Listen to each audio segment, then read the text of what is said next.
as a counter to our usual. We're actually on time today.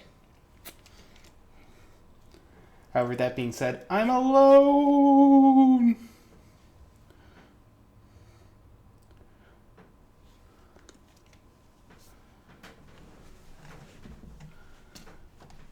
Looks like I have a Lunarix in here, though. They're watching me!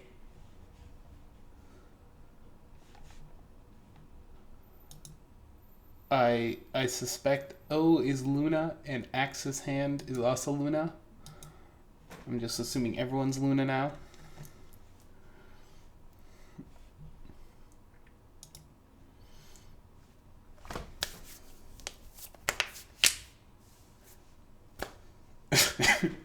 You're all Lulu.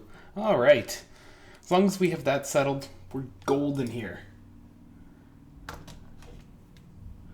All right, I need to yell at someone real quick because they asked me to. And they aren't online to be yelled at, so that's good. So much for yelling at them. Darn.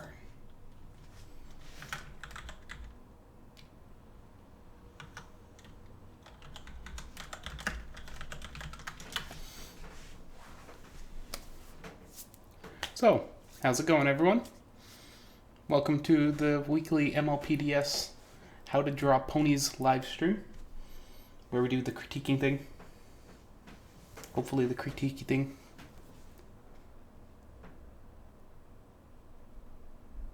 Oh, haha, found him.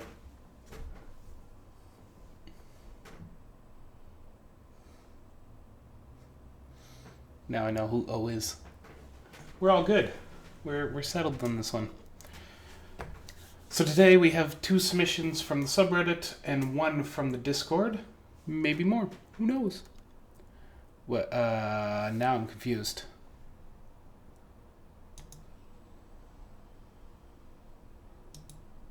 Wait, Topaz, were you O?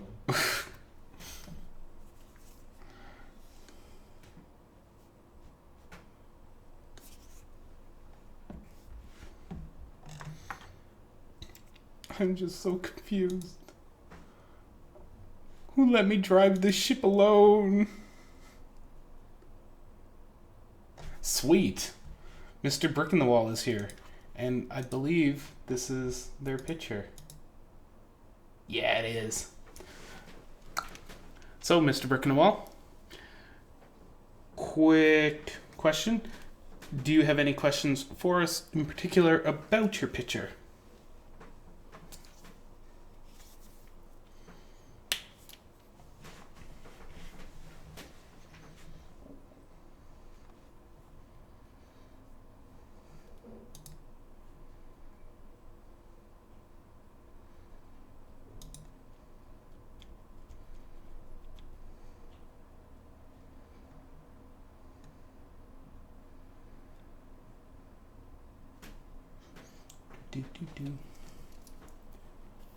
I'll skitty you, Sigh.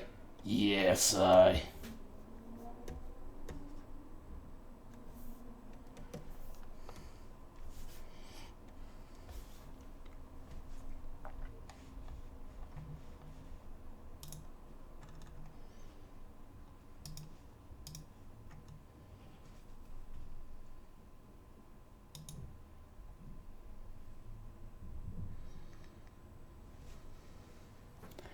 How to define the different body parts when it's all black. Well, you actually have a pretty good start to it. The answer is throw light on it. Feels pretty great not to use a karate program. So as you've done up with the wings up here, you've already defined feathers, you've defined that top section, I forget what the heck it's called. You've defined all of that already under the wing and over the wing and up here. So you've given that a pretty good definition with just starting out with those highlights. Now if you're to continue that all the way down, you could spread some highlights across this top of the leg here, get an idea of where it comes out from the hip, some over there. And now for the back of the legs. Whoa, is she wearing like pants? What? Oh, very tall boots, maybe?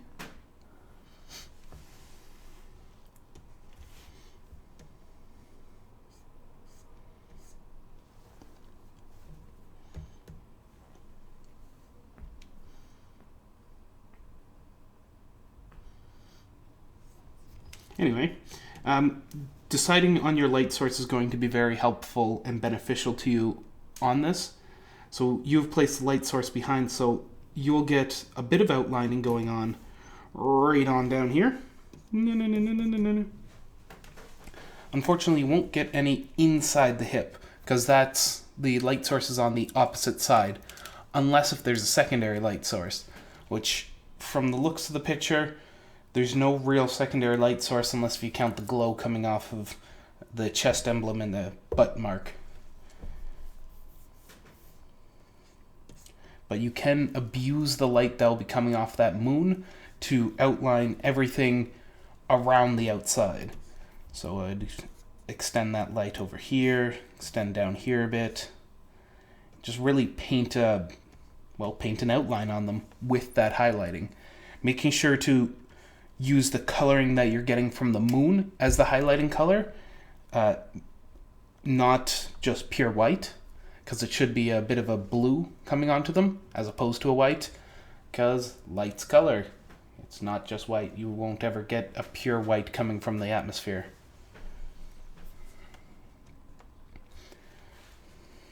Does that make sense?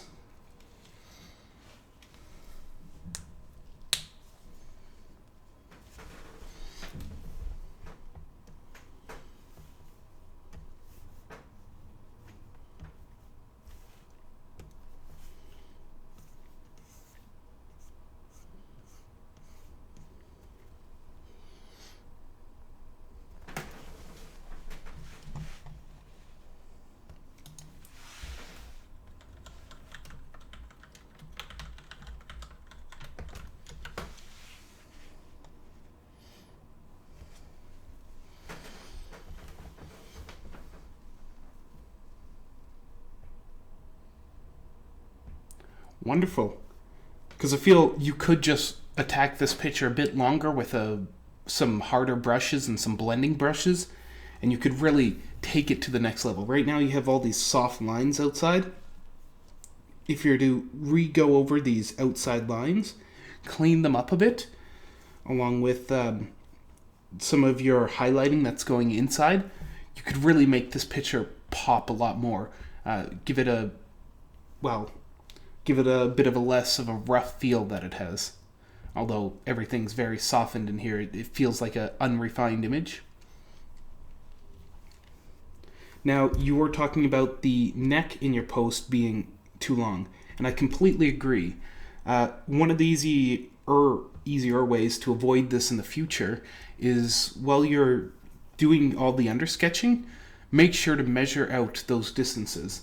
So as you know how to take a reference and use it as a comparison, you just take it, measure out based on a known part. So say I like to use the head, and then I'll measure it compared to the neck length, measure that compared to the body length, and get some good ratios going to then throw that over the body so I can sort of keep it within a realm of what the original is. Now, if you don't know how to do that, I'd be happy to show you.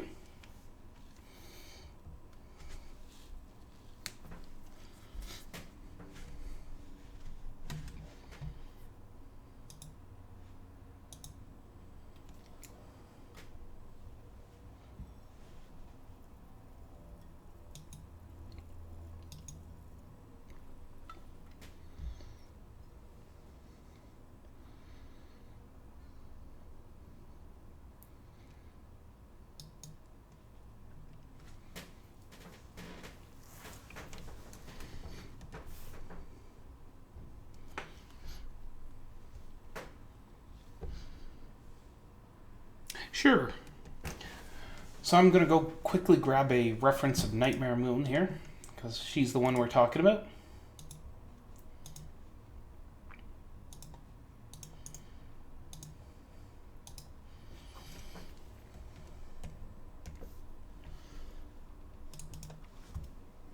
Alright, here's my reference in Nightmare Moon.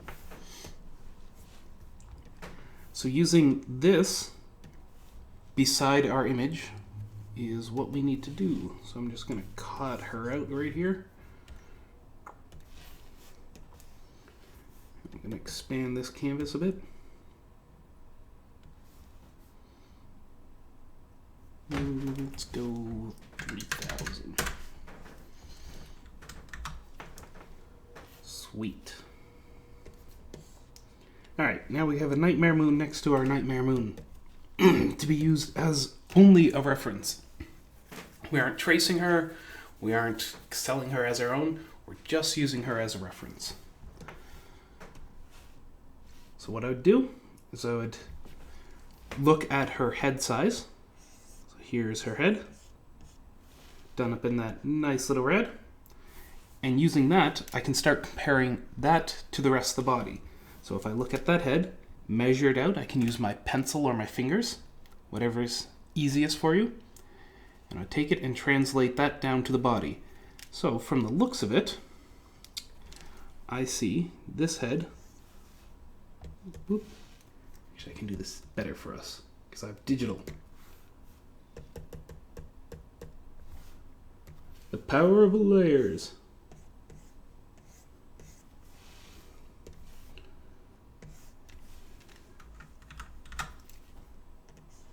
Yeah.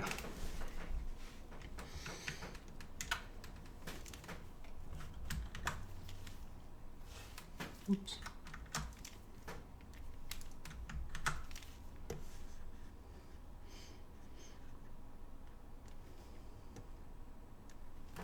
All right. We have now an idea of some base proportions on her. So we can see that one head, let's choose a different color here. We're going to go with green. Here's her one head unit, 1H we'll call it. If we compare that to the neck, we can see that the neck should end about here. So it should be about half a circle tall. 1/2 H. Darken this up. And then we can also compare that to the legs. So we see that her legs are massive. They sit approximately 2 1/3 heads tall. Now how can we translate that over to our pony over here? Well, that's easy. We go, here's our one head, that red circle that I've drawn up here. And then we can translate that down to the neck. So we know that it should be approximately half a head length at full extension, give or take a little bit. So if we compare this circle up here, draw a fresh one on top of it.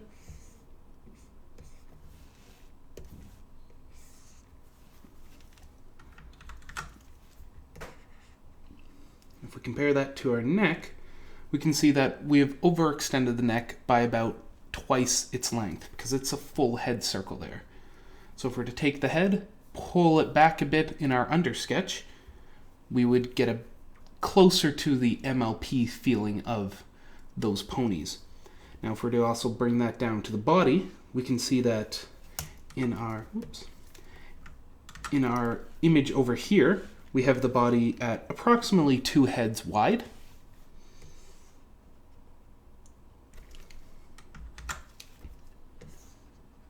We can see that the approximately 2 heads long is pretty true for what we have here, give or take just a little bit, and that's fine. You have artistic freedom, do it as you wish. But then we can also take that and bring it down to the legs. So we have 1, 2, and 3. So we can see that the legs might have been extended out too. Now it's a common thing for artists to stretch the proportions of a pony because ponies are these tight, bunched up, adorable little creatures, and often you'll see them extend these proportions just a little bit, often with playing stretching out the body, shrinking the head down a touch, extending the necks and legs, but they all do it proportionally to each other. So not one part is getting modified while the rest is staying the same. The reason they do that is because if you were to only modify one part, you're going to set or destroy the balance that there is within the pony.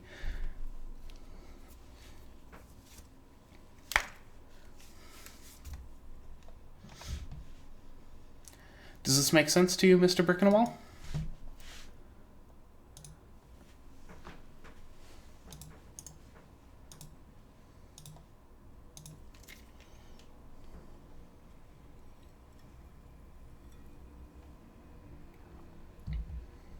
Awesome.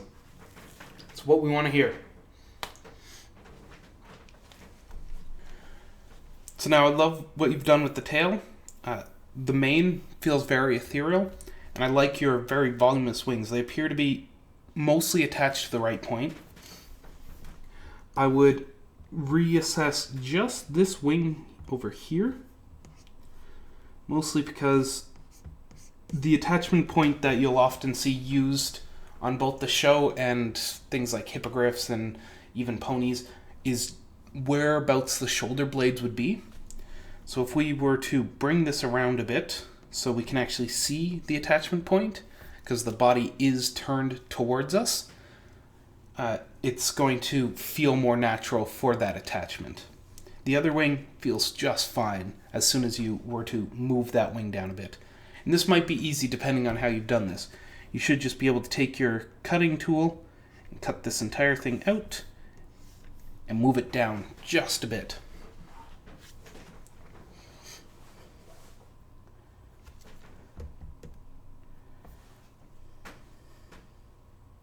All right, do you have any more questions?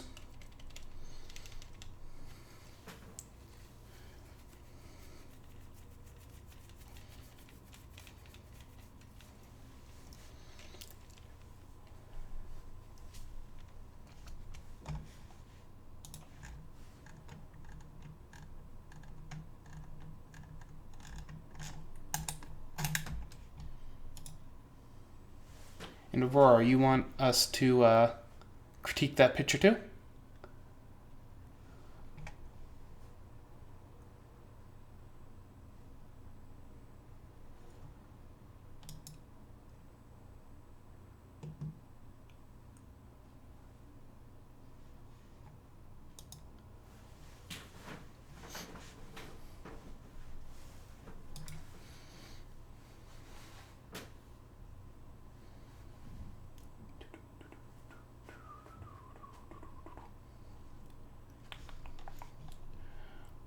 Well, I wait around for a response because the amount of time it takes between me saying anything and it actually showing up on the stream. I'd like to say hello to all the new faces.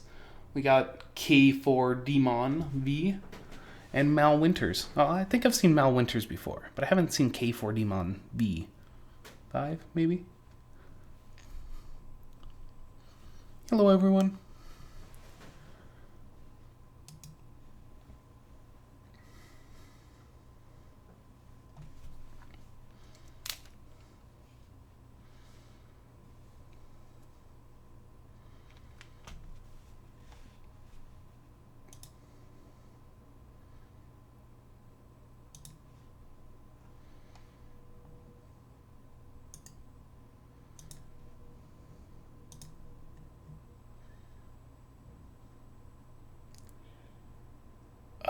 I don't...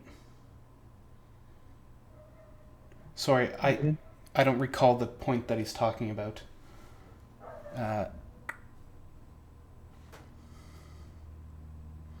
Can you elaborate on your question? You were saying something else to me.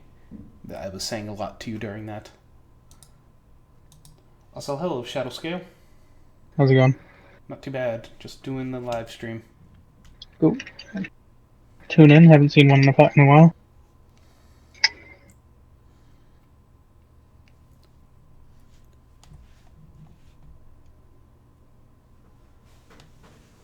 I missed that group call thing you guys did like a week or so ago. I don't recall that. I might just be going crazy, though.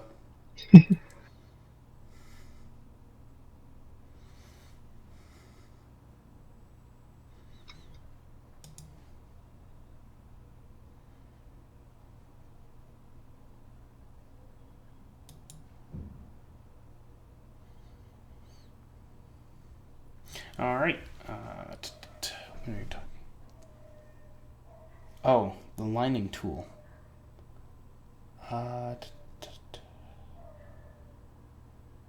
Trying to think back of what I was saying about that.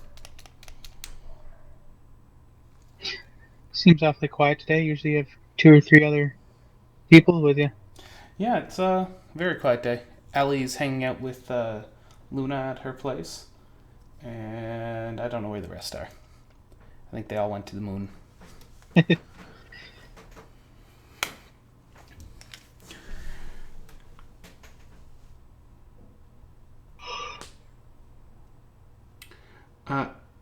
Oh yes, the cutting tool. Yes, aha.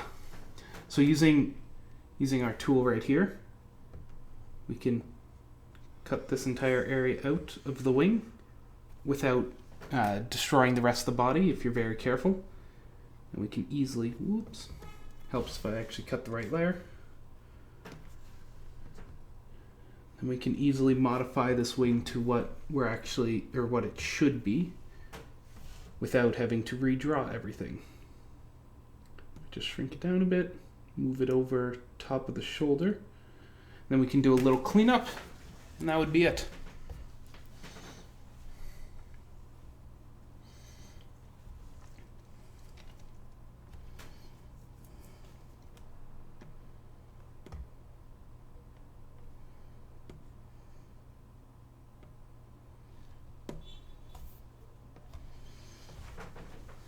I find myself doing like every body.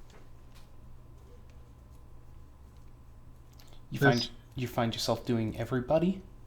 Every body part in layers. It makes it easy for corrections. Yeah.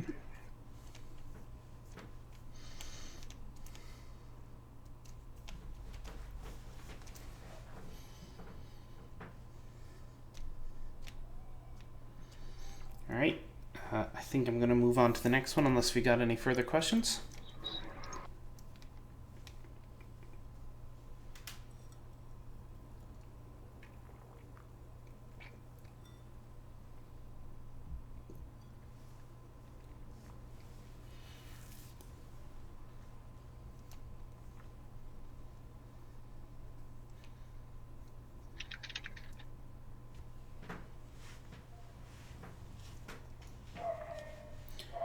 Sweet.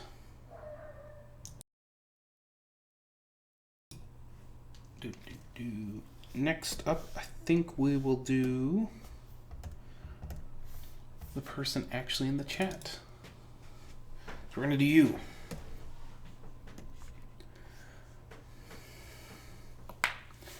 So is this all Copic marker?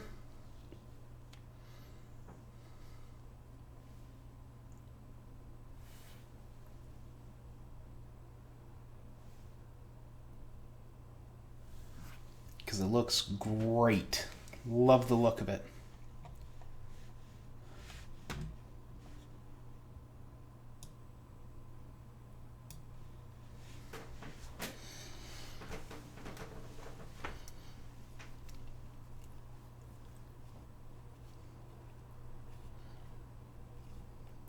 Hey.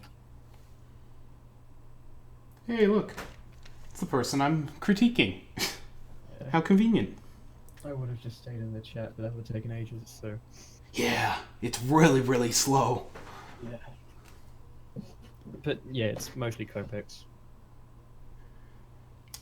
The actual colouring, the blue is the only thing that isn't. And what's the blue done with? Some random markers that, like, first edition craft. I have no clue what the actual... Random craft markers. Got it. Yeah. They're nice, but you can't brag about them.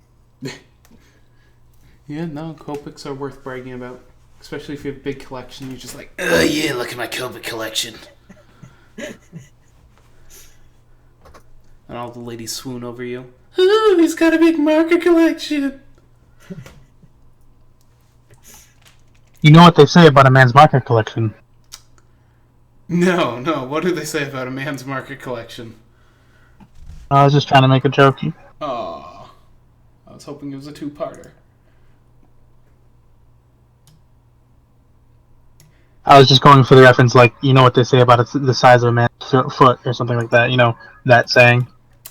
Yeah. Funny. All right, so let's talk about your art here.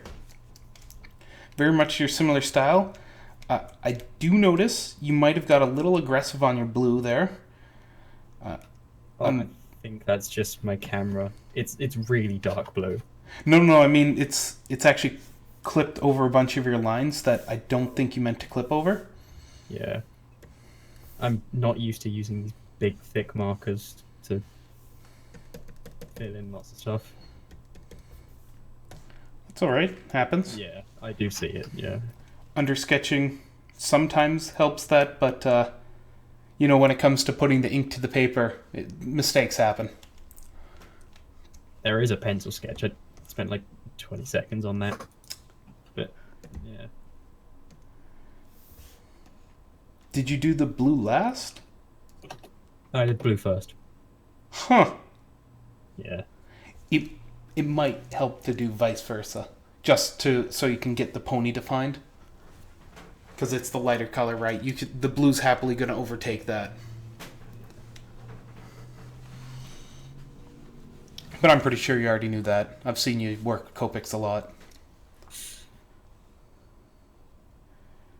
So do you have any questions offhand? Not really. I'm just curious if there's anything that's blatantly off. Beyond the little marker issues that happen with blue, Yeah. there is some minor things that could be corrected with the shading. So it looks like you have a bit of a light source coming from the front on a bit of an angle, like down this direction.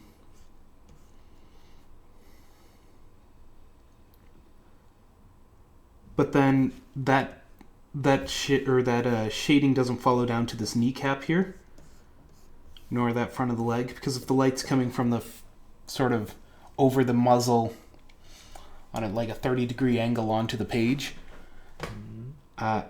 that's not going to match this front of the leg, because the front of the leg you've shaded where it should just be towards the back, like that rump and behind the legs. So your front of the pony's wonderful. The back just could use a little more clarification, and that could be fixed in an undersketch by just adding your light source ahead of time, just so you have a reference.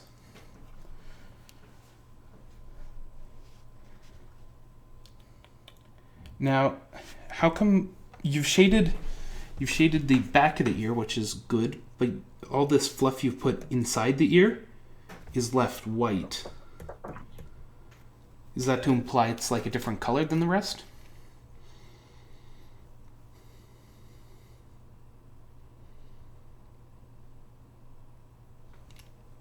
Hello? Oh, someone came to his door.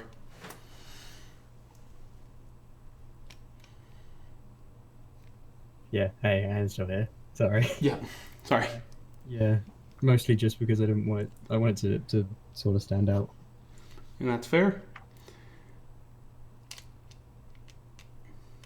Cheating in art is okay.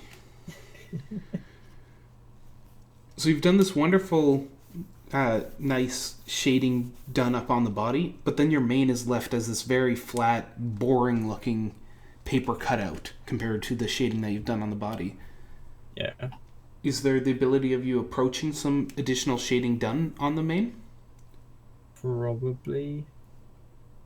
Because I think just throwing a little bit, around just to give it some more shape would really improve the overall quality of this image.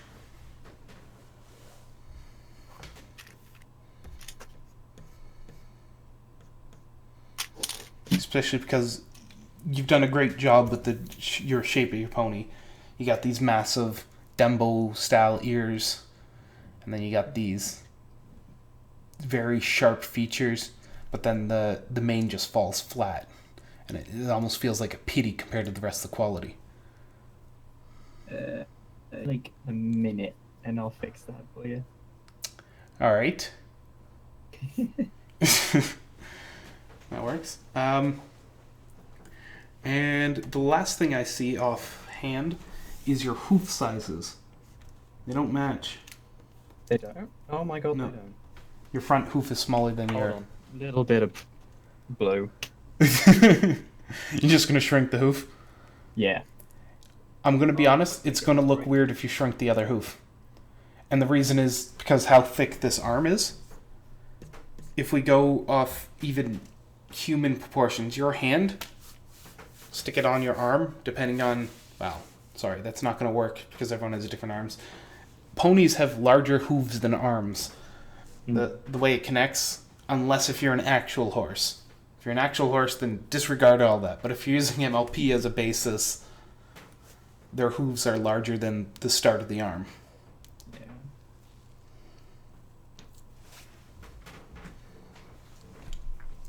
After putting the blue on, I see what you mean. Oh well. Live and learn. It's not like someone was paying you for that, right? Nah. Then destroy it. No. Yeah, Shadow Scale, feel free to submit. Beyond that, I really don't see anything else about this picture that I would suggest you altering. Yeah. The lack of a pupil is kind of weird, but I've seen plenty of people do the two colors. I haven't seen many just do one. Mm. And I don't think it's quite working because it's even missing all the eye spots. Yeah. And an image without eye spots, the eyes feel dead. I think it's just like there's a bit of like a lack of shading with the eye made because it kind of look like the same as the mane.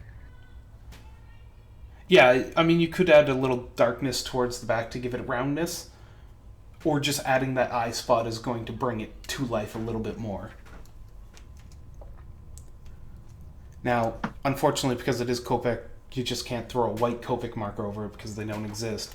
Gel pens, however, gel pens totally exist, and they go great as a mixed medium.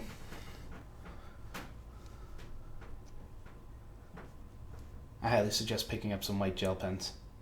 I think some people use bleach to put white on their Copic. Huh. That's what I follow Andy Price's art. Whenever he posts something on his DeviantArt, he usually puts like what he used in the description, and like whenever there's like white spots with highlighting and stuff, it usually says something about bleach on the description. Well, I'd be. That sounds nifty.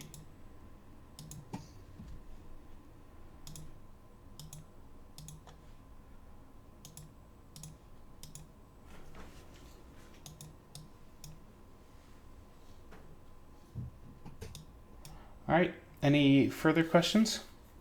No, not really. All right, then. I'm gonna go now. That was what I joined this call for, so I'll see you. All right. Talk to you later.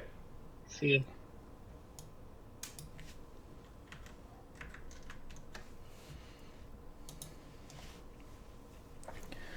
Let's do the shadow scales next because they're here.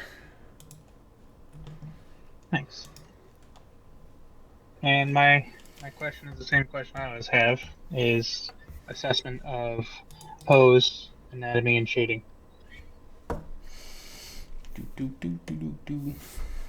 Pose. Pose is pretty standard. Not. Yeah, pretty much. I don't mean to sound mean or anything, but it's just a sort of boring, hey, I'm upright pose. Yeah, it's mostly it's kind of going. Just wanted to redesign my character to be similar to what they did with Finale. So that's basically what this is. It's not supposed to be anything fancier than that. But mostly, I guess not so much pose as far as anatomy. I mean, as far as proportions and whatnot.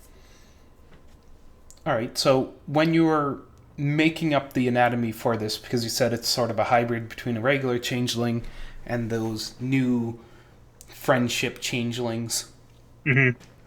the ones that I'm not quite sure if they have to eat again. Right. We're gonna see. That's the future. Be great. Also, it's like if they don't need to disguise themselves to eat, are they still changelings? Because they no longer have the need to change. Do they even have the ability anymore to change? Who knows? We're gonna find out. Probably 12 episodes in, or in a comic book. Right. Because everything good is just thrown off to the side. We know how this works. Until you have that season finale. Oh, that was so good. It was good. It wasn't the main six. It wasn't the princesses. It was side characters. I know it's like it's my favorite finale, and it's not the main six.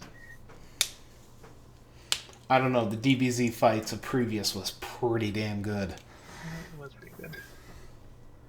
But anyway, we're here about art, not the show. We can talk about the show later. So, when you're doing the hybrid, because we know with their new proportions, they've really stretched out those. They actually stand taller than a pony. Mm-hmm. So your princess sort of larger proportions here make a little bit of sense. Spoilers. It's been like 3 weeks. 2 weeks? Has it been that short? It might have been 3 weeks. I don't- I watched it early, so I don't even remember. Oh, I don't know. End of October. second last week of October, 23rd. Yeah, sure. Go watch it. I watched it like a week prior, and when it aired in the UK. I waited for the high quality. I'm a sucker for high quality. I mean, I watched it twice. Anyway. Yes, your proportions here. So you've stretched out a few of them, particularly your front legs and a little bit of an extent to your neck, but you didn't end up enlarging the head to match that, so the stretched portions do show. The difference between the hooves is a little bit weird though, because your front hooves. Mm-hmm. Oh no, it's just a roundness issue. Never mind. Just a bit too thin at the elbow there.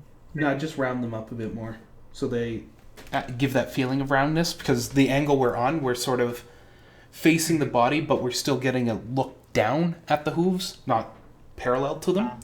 I see. So if you're to round it up a bit more, it gives that circular look that they normally have.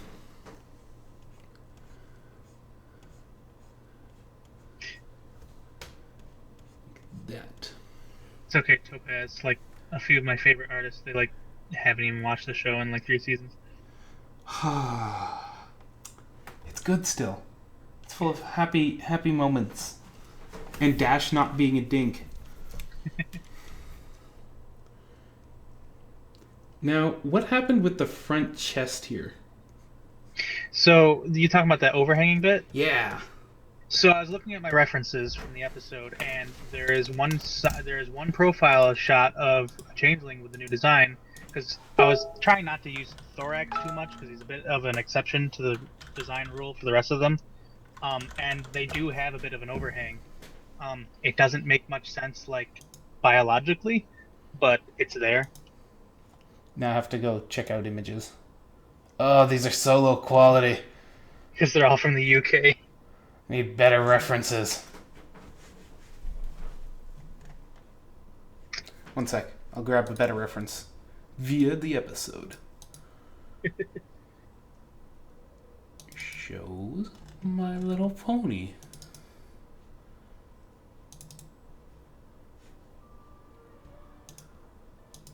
I should probably start downloading the episodes. Yay, ponies. That too.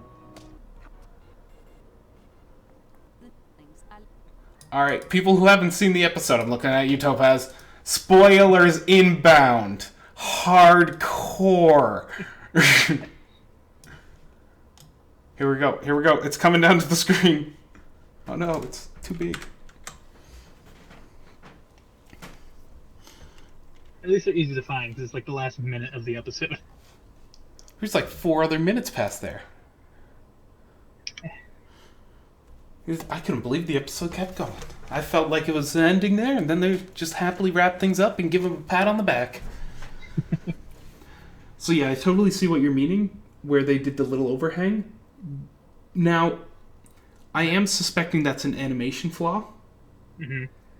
Because over here, you can see the lines is matching up with the chest, but this one isn't. Right. Wow, they've done all sorts of weird things with these guys. Okay, we're gonna nab a screenshot of this. We're gonna pull it into our happy little program over here. Yeah, there's a few different like shell designs and like ear designs and horn designs. There is some variety to them.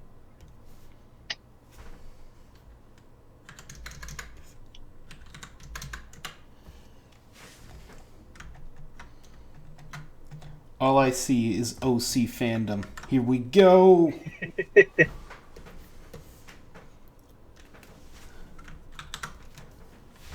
I just like I like the shape. I'm not totally sold on the colors because they have like 4 colors in their palettes. It's kind of ridiculous. Like I'm at 3, and I just feel like it's enough. Well, I mean, Rainbow Dash must really bug you then.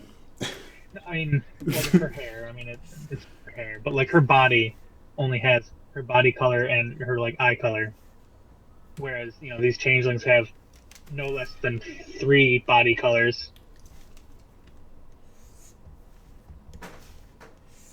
I mean, light green, dark green, orange, that bluish, purple, and that's just on thorax. Hey, cute pencil case, by all means, feel free to submit your picture for critiquing. We'll get to that as soon as we're done this. By the way, a reminder to all, there is still an Aggio going. You should all hop into the Aggio if you're Aggioing Aggio. Hint, hint. Yeah, thanks. Was that like the draw pile or something? Yeah, it's a group drawing software that's free and online and works. Currently, it's Show Me Your War Face.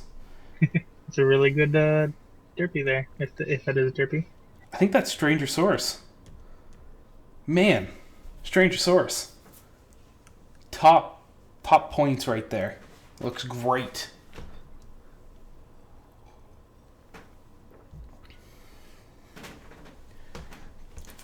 Everything could be better. It could be a Picasso. It could sell for millions. Be happy with what you got. I don't know. I don't know where I'm going with this one.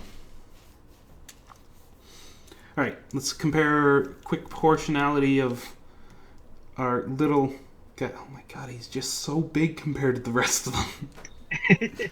That's why I wasn't like trying to use thorax as a reference, because he's like as big, if not a little bigger than Sol. And I'm like, yeah, no.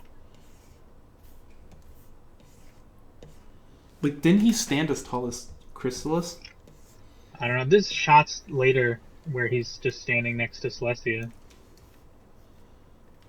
They have really, really wide hooves too. The normal quote unquote changelings. Yep. Again, thorax is the exception, having more. Now their hooves are about their actual body is regular pony proportions here, because they have one head length. Well, actually, they are just pony proportions, with slightly shorter chests and wider necks. That's it. Because normally a pony has about half a head neck width. These things are just like baseball player width here.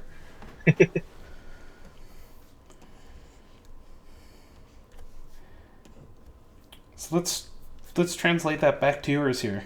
So we have a head circle. Wham.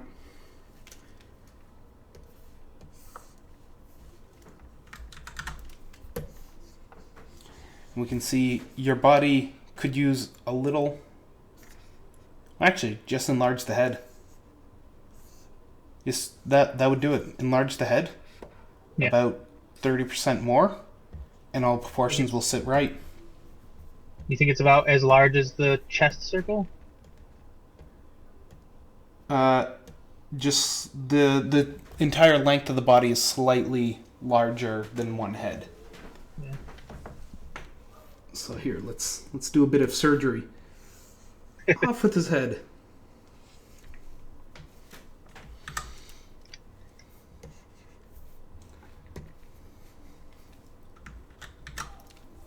We're gonna take this head. We're gonna compare it quickly to the body. Yeah, sure. And now we got the weirdly proportioned changelings. Or do they have a new name? They do not. One day. Hello, digital domain 123. Digi. What's up, Digi? See that? I don't know. Just looking at it, that seems too large. Well, when we compare it to our references, the reason is you're comparing it to a pony whose neck is usually thinner to go with that, so it sort of fits out the proportions of it. But now, since their neck is super wide, they also don't have manes, so they look like they have big heads anyway. Yeah. And that's very true, because we use a lot of the mane to fill up that area and make it feel less weird. Huh. Some have horns, some don't. I think thorax is the only one that has horns. No, look at our reference. We have 3 horns, and then the one in the back doesn't. I thought you meant the big antler-looking horns. Oh, I meant the magic ones. Yeah. They're also different designs. Yeah, there are a few different shapes of horns. Some don't have horns at all. They're going to be able to sell so many of these toys. Right. Just build your own. That should be the kit. It'll be made like one of those insect molding kits where you pour the plastic into it and heat it up at 400 degrees. Totally safe. Yeah, alright, so we've now figured out your proportions here. Corrected that up a bit. Now you're asking about the shading as your last part. Yeah, it's nothing special, but at least trying to get the placement right. Overall, I'd say the placement's pretty good. You're going from a top angle somewhat behind the character, but just enough that it's still sort of dropping on it, right? Mm-hmm. Alright, so that's looking pretty good. It's good reason to not highlight the viewer's side legs. Now, the back leg of the pony could use a little touch of highlighting. Changeling. And the opposite side wing could use a little touch. Where is the opposite side? I don't even know, ladybug wing coming out of it. What do you mean? Well, this wing sort of hanging off the tail. So that's actually the tail. Their tail looks like a third wing. I don't. This one doesn't have one. The other one does. Oh, that's so bizarre. It is. The one that we used as our reference doesn't have a tail. Yeah, you see the two hovering in the back, and Mm-hmm. yeah, if you look at other shots, there's others that have it. He also doesn't have Correct neck tail. diamonds. I think this one's a fake. He doesn't have a tail. He doesn't have neck diamonds. He doesn't have wings. He's just... It's the first time a changeling's ever seen them, so he changed into it like, hey, I'm fitting with the rest of the crowd, right, guys, right? Now we've figured it all out. I like to think that the neck diamond things are gender. Oh? This is a personal thought. So the ones with the neck diamonds are males? Presumably, that's what I like to think. Because at least going by voice, because that's the only thing we can go by, we know Thorax is male, and he has the neck diamond things. Huh. But it seems like, looking at all the shots in that scene, they seem about 50-50 or so that have the neck diamond things. I think we could just go crazy with fan theories. Yeah, true. Nothing's set in stone until it's only like 6 or 8 months now, because the next one's coming out sooner than later. A fairly short break. Spring. Ah, so happy. We get to knock the ice off ourselves and then go watch ponies. Yeah, and then we have A movie. like a late summer break and then a movie. Yeah. Awesome. So one thing that you could do with your shading, because you've done it sort of minimalistically, as you saw in the last picture, it's dropped around the outside of the legs, and that helps get that roundness feeling to the legs. So if you've done the lighting on the opposite-ish side of the head, we can use that to sort of paint the opposite-ish side of the legs. We don't need to do it heavily because we don't want to imply that there's not a lot of light hanging around, or else we might as well just whitewash or shade the entire side of the pony there. We don't want to do that. We don't want to ruin its colors. I was trying to stick with only 3 tones of each: a base, a highlight, and a shadow. Oh, don't be worried about using 20 or 30 tones. You're digital. You have the ability to do this without any issue. I like to keep my palettes relatively simple. I want you to expand your palettes. I mean, if you were to look at my sci file right now, there are 9 colors that I used for this. 3 shades of blue, 3 shades of green, and 3 shades of... All right. Do you have any more questions on this one? I think that's it. Thank you. No problem. Glad to be of assistance. It's a cute pencil case. You still here with us?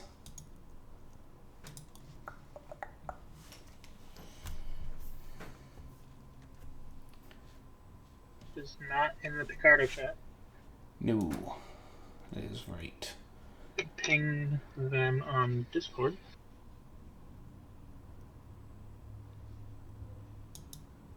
Yep. Ah, there it is. Oh, it's not too bad. That's only like 15 seconds.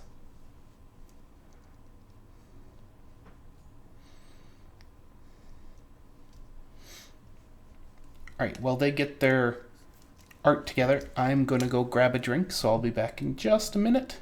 Please stand by.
So we got this image yet? No. I'm going to assume that was I return, but all we got was earn. Urn! I came from an urn!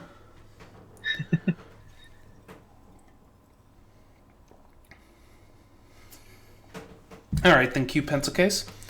I'm going to move on to the next picture while you compile that image for us. And we'll roll back around to yours. How's that sound?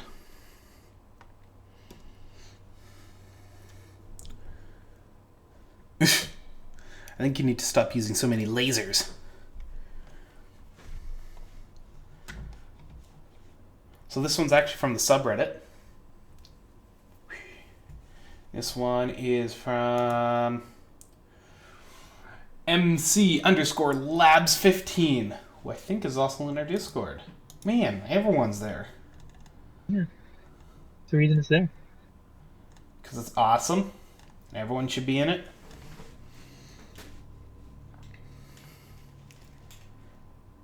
And I need to remind people that we still have a chat going on here. Or drawing thing.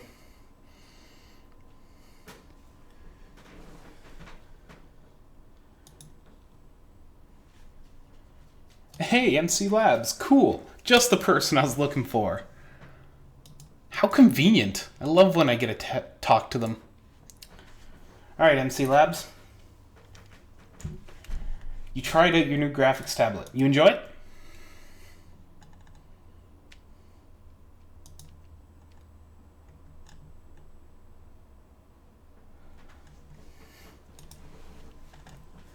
Ooh, you got a really good critique from Calamari. In fact, pretty much the critique I'm going to give with a more adorable smile. So instead of giving you the identical critique that they just gave you, do you have any questions?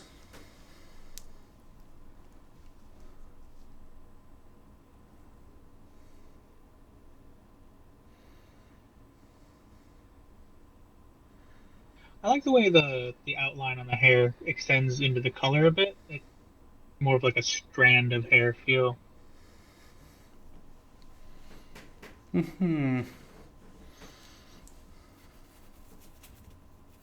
There's one thing that is bothering me immensely about this picture. And it's this ear. And even Calamari kept it on theirs. Oh, yeah, let's talk about oversized brushes. So this ear. Right now, that feels like the ear. Feels like the ear has become the eyebrow and is sprouting out of the forehead, much like a horn gone sideways. That's, I hope, not your intent. So let's roll that back and use what we know about how we generate pony heads to work on that ear. So we know that a pony head is a round ball that we can bounce around on the basketball courts.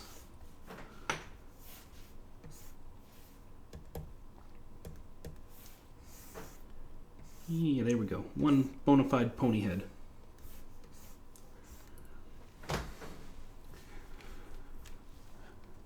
So from the front of a pony, we get ears sprouting off the side.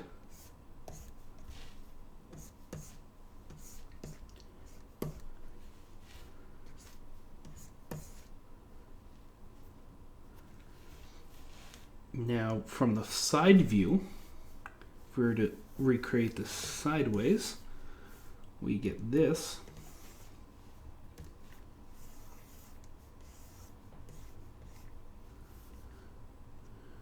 Get a muzzle.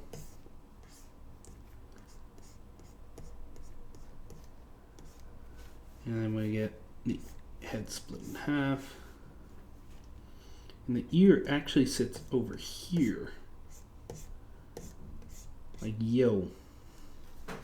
So, because it's past halfway, that means generally we should actually draw a line covering the ear unless if it's turned towards us.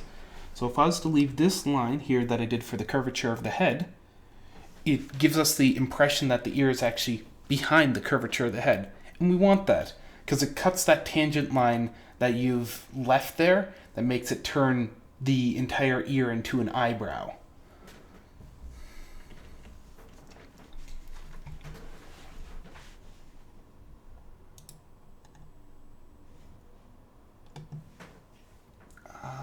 Okay.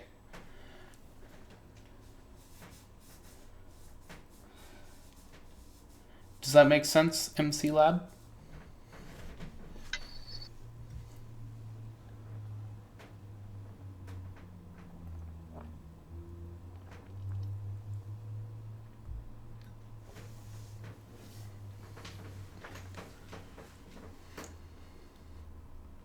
Sweet.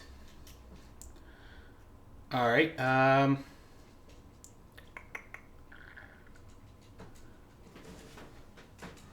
What else do I want to talk about here? Right, questions you had. Do you have any questions offhand?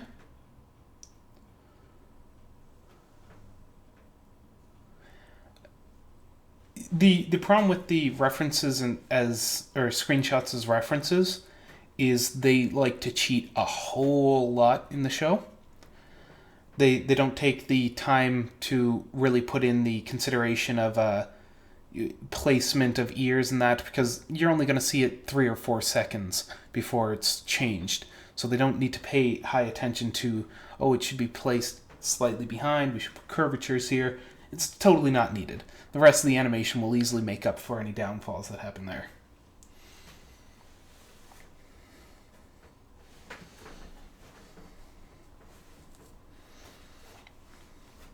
Now, the good part of using references or screenshots as references is you can get a lot of them really easy. And the show's so adorable to watch. Makes it wonderful.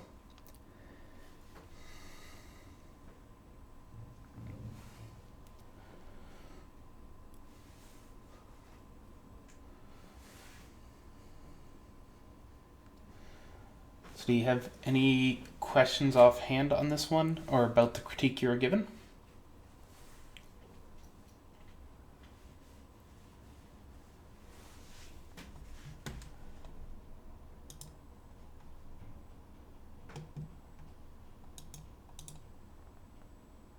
How do you go about making the lines more continuous and less scribbly?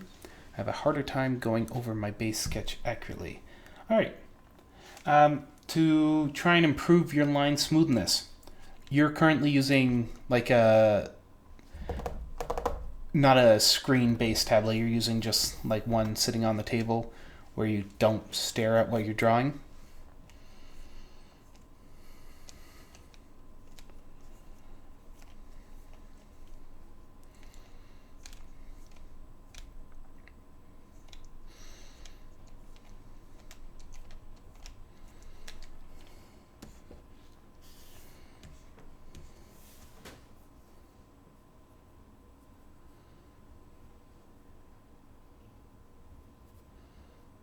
Okay, cool. Wacom Intuos, like those. So here's what you're going to do. I'm going to create a new canvas here. When you're drawing an image, you have a lot of canvas to play with. And because you're digital, you now get nearly unlimited canvas to play with, because you get the ability to zoom in and rotate your work at will.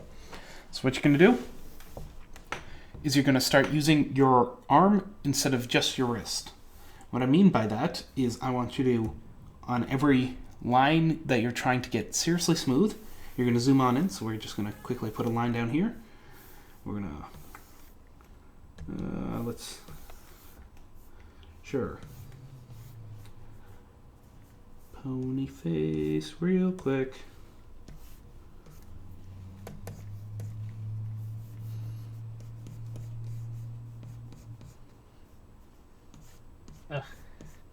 Took you 2 tries to draw a decent circle, and it takes 80.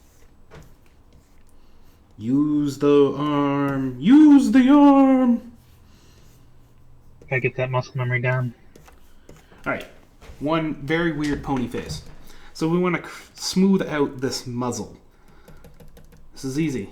We're going to rotate it to whichever direction of our swing feels comfortable. For me, it's this, because I'm a lefty. So I got to use the arm to throw those lines. We're going to zoom in so I have as much distance to throw that line as possible. What I mean by that, throwing, means we're going to do a new layer here. We're going to go to different colors so you can see it clearly. I'm going to start at where that line starts, and I'm going to try to do it all in one stroke, but one quick movement of the arm. If I can't pull it off on one quick movement of the arm, I'm going to zoom in on that area I can't.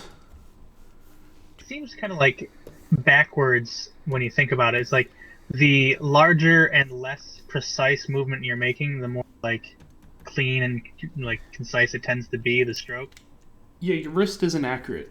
Your arm's wonderfully accurate when it's doing semi-smooth or semi-similar motions, because it's a big fulcrum.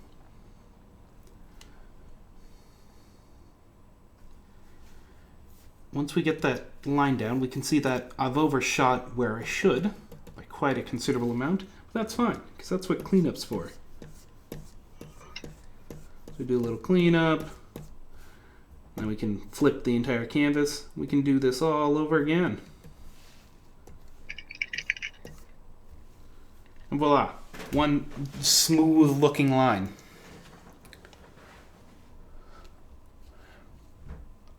Really large outlines? Yeah, we can do that too. So we have the head curvature. Say if I wanted to do the entire head, I don't know, let's go from base of the ear down over to the jaw. So I know I can't do this entire curvature as smooth as I want it in one stroke. This undersketch I have looks bonkers, it's too wide, it's not tall enough. We're gonna correct that. Assume I've done a proper undersketch and corrected this all beforehand, so I'm going to be following the undersketch. Of course I haven't because I'm lazy. We have now gone from critique to tutorial. So I'm going to place my pen whereabouts I want to start, and in this case I'm going to choose about the ear. I'm going to look to where I want to go, and I'm going to make sure I'm zoomed in enough that I can get a smooth movement. Test strokes work if you're doing traditional. Test strokes work if you're doing digital. But the nice part of digital is we can hover above where we're doing it. We can actually see the pen go on that arc. We can see where it's going to place the ink. Because if we look at our screen, we see that dots move across it. So now that I see, yeah, this stroke will work perfect for me, I can try it. And if I don't like it, I get to undo it and then try it again. And if I still don't like it, I gotta undo it and try it again. And just keep doing it until it gets it right. Doesn't have to be perfect though, because it's still a drawing. So let's get one that's close enough. Sure, we'll call that one good enough. We're gonna flip the canvas, rotate it out, and give it a second go.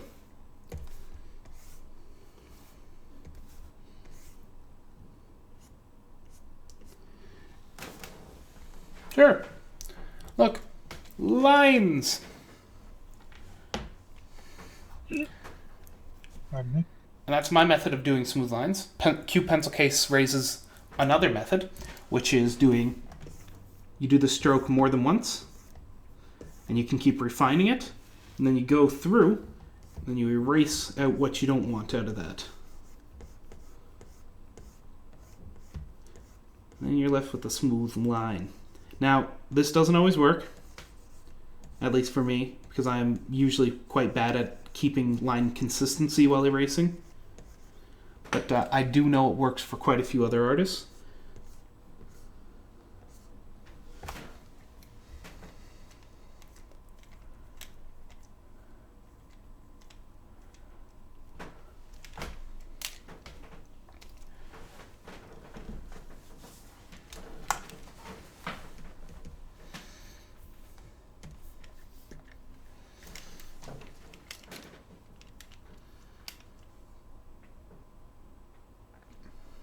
Yeah, break down your large problems into smaller problems and work across it. Eventually you're going to build up the muscle memory where you don't have to do such small attacks at things. You might be able to do the entire head in one go, one foul swoop. But that's after years of muscle memory. Right now, just take it small. Break it all into small, easy, manageable parts and work your way from there. Don't expect to be a master overnight. Because if you do, you're just going to set yourself up for failure.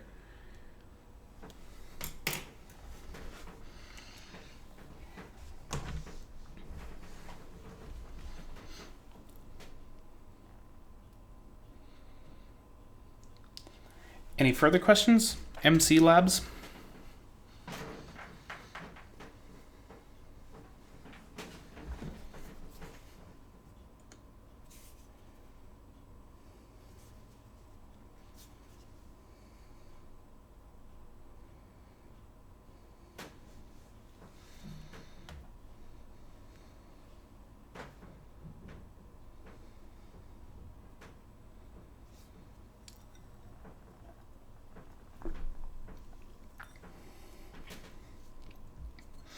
Great to hear. Glad to be of service, too.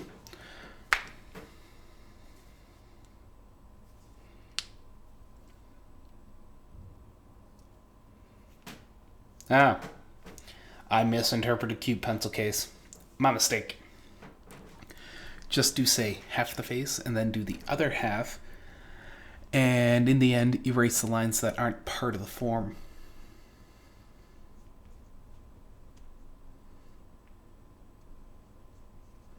My mistake.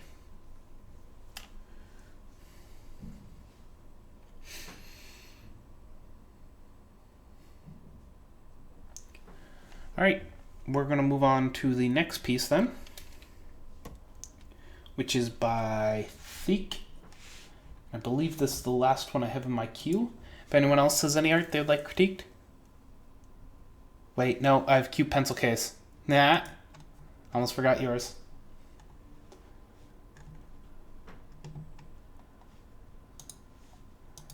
Here we go. Saving images. Open it up, because you're here to ask questions.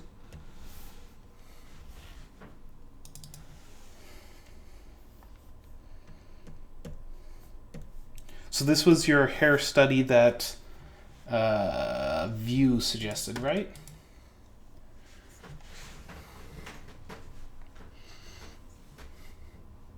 Oh my god, I just want to poop that nose. Boop.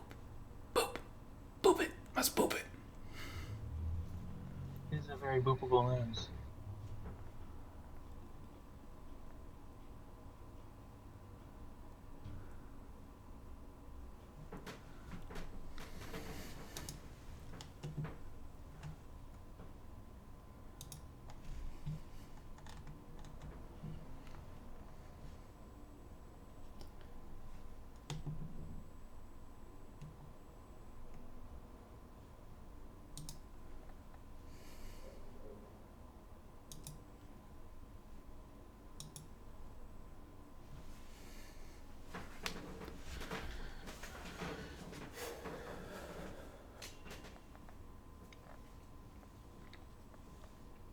Your hair is wonderful.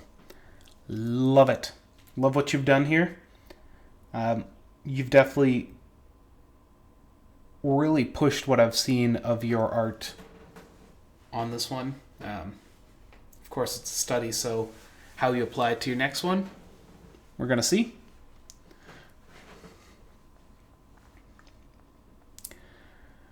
But your question is about the body?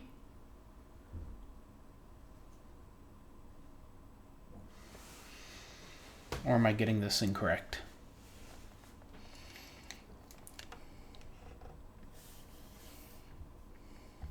You mean like the head itself? The body's invisible. Oh no!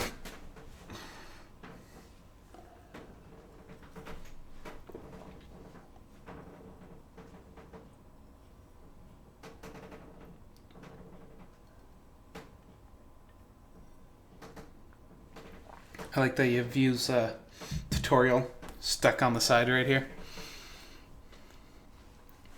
That tutorial should be up on our subreddit now.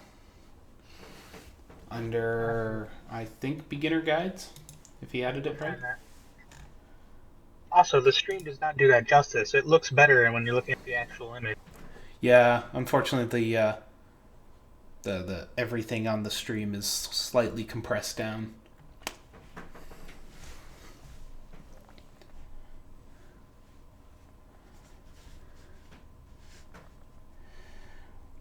I think the problem is you've done such a wonderful job of shading the hair.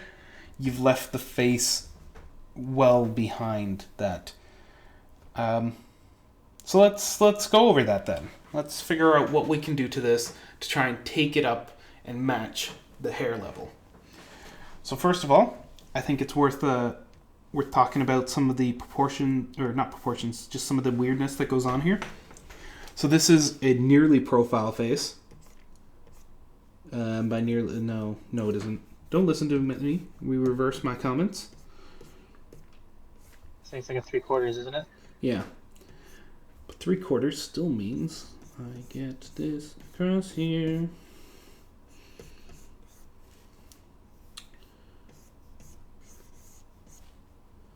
Yeah. All right. We're missing an ear in a critical location here. So we should just be seeing just the spawn of the ear coming out over there. It'll come up to your hair. And you have these wonderfully large, adorable ears.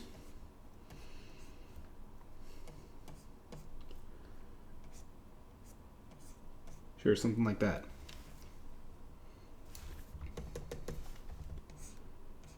Here we go. I feel you should be separating a good chunk of your mane with that ear. So we're going to see part of it coming up through here and giving us a little separation on the mane so it flows back together. That's going to add some nice little detail going on there. And as the ear gets bigger around here, we're going to separate the mane out from here, make this mane go behind it. Further actually. Yeah, like that. I think the separation on the underside of the hair makes sense. I'm not too sure about the top, because isn't that what we're seeing on the top, mostly like bangs area? The way it feels curved up over, it almost feels like it's pushing towards the side more than it I is. just feel like it just looks to me like you wouldn't see that split at the back of the ear over the curvature of the hair, so to speak. I just judging on how big her ear is on the side here. Right. I think you're going to see it nearly everywhere. If you were to take a good chunk of your hair and pull it apart, I have short hair, so I can't even try this. But if you were to take a good chunk of your hair and stick your hand down in the way to block it, you're going to notice that blockage way further up on the head. I see. Because it's got to flow around it. Right. Hair isn't water. It's like very... I don't know. I don't know how to describe hair properly. It's noodles. It's noodles.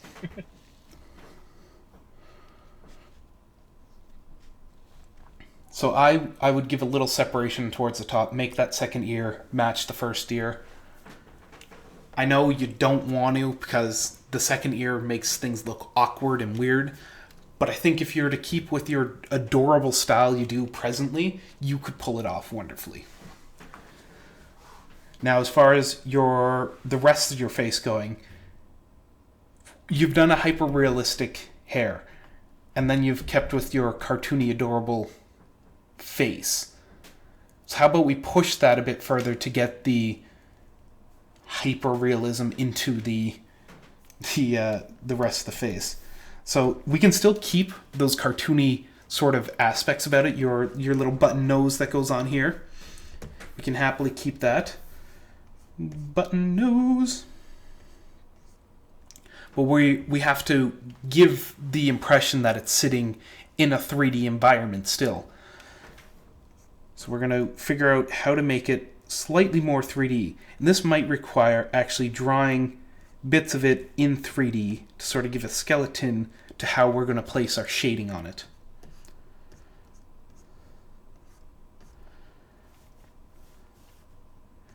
We got this adorable little nose. Alright. We've now given a skeleton to the nose, and when we go into that refining stage, we can use this to know where we want to place all of our lighting and shading. So we get to drop some shading based on how your image is done. We're going to drop some shading over here, some heavier shading towards here, because your light source is coming from the top towards the face. So yeah, we're only going to get a little bit under the nose. We're going to make sure to take a very soft brush.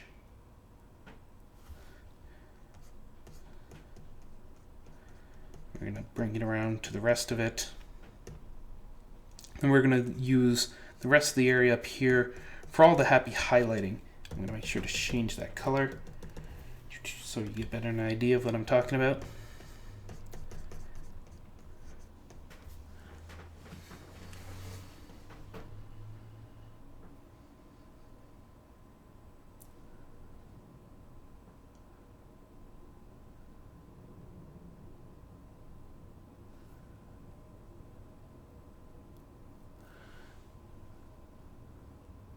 Copyright.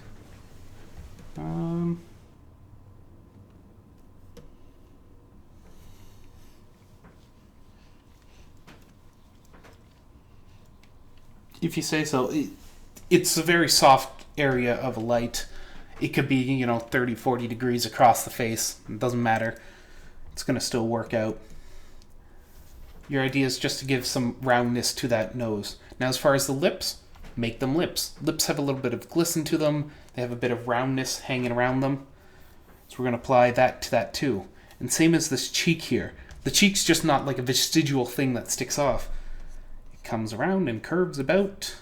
We're going to make sure to nicely shade it, give it shape to match the rest of the shape that's going on. Basically what I'm saying is give everything a little bit more shape to what you have. Now, as far as the eyeballs that you don't have on here, they are going to be a big player in here. Because if you're to keep with your flat, normal eyeballs, it's going to cause a very large disconnect. You're going to have to work hard to shade the eyes to make sure they look round. Looking at people's art like Trista 360, they do a wonderful shaded approach to their eyeballs. Do studies on how that type of artist approaches it, and you'll get a lot better idea of how you will need to approach this too.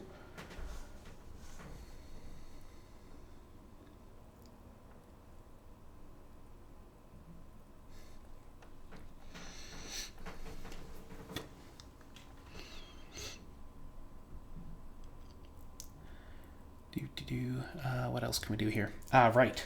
Values. Value range. Now I know you have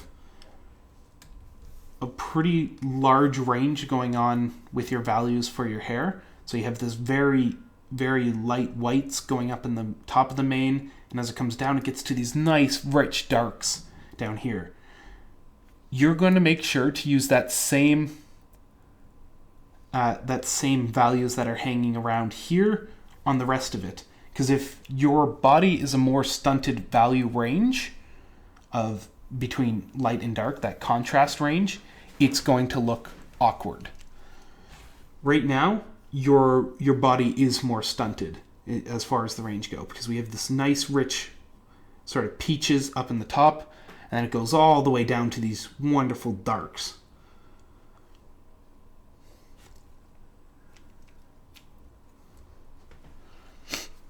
You want to make thin eye closed. How would you make that work? All right. We'd make sure to draw the entire eye onto it. Hey, Fluffy's eye, I did see your question, and I'll make sure to approach that question as soon as I'm done with cute pencil case, all right?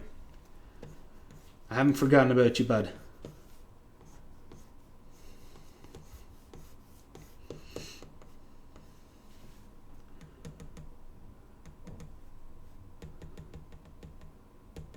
Oops, done it a bit too over.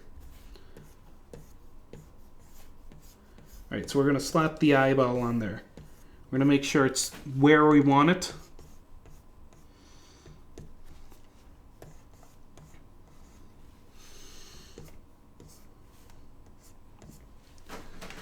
We're going to give it that closed eye that you're feeling for. See you later, Shadow Scale. Now, because we have the rest of it outlined, we know where it's pushing into the head. I know it might bug you that they're pushing into the head, but it's one of the better ways to explain how these work. So if we were to imagine them all having a slight, I'm going to shrink my brush here, divot along the edge.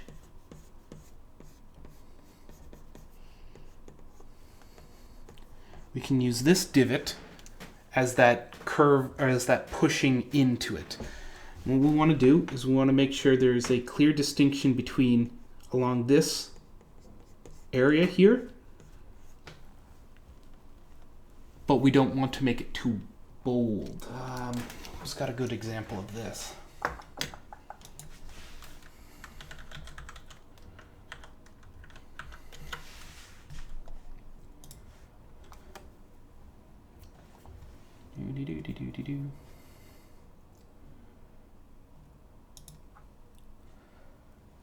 Looking for references, because references are magic.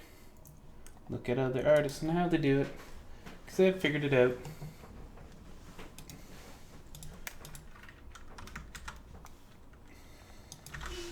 Alright, we're going to use Trista again. So if we were to stare at their image here, just going to open this up and bring it on down. Oh. Alright.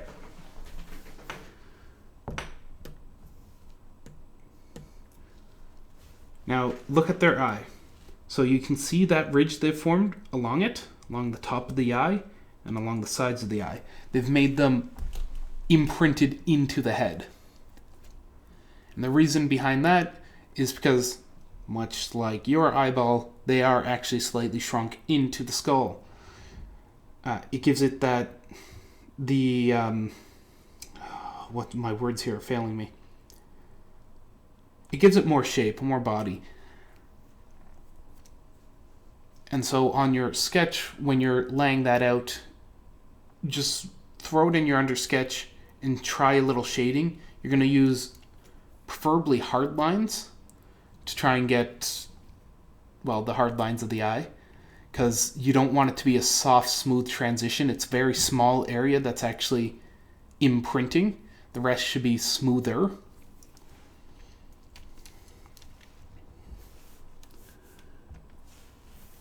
So that would look something like, I'm going to choose a darker color here.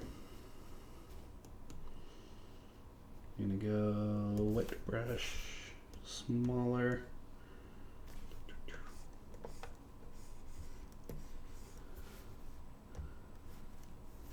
Slightly more into my blues. Oh, I can't.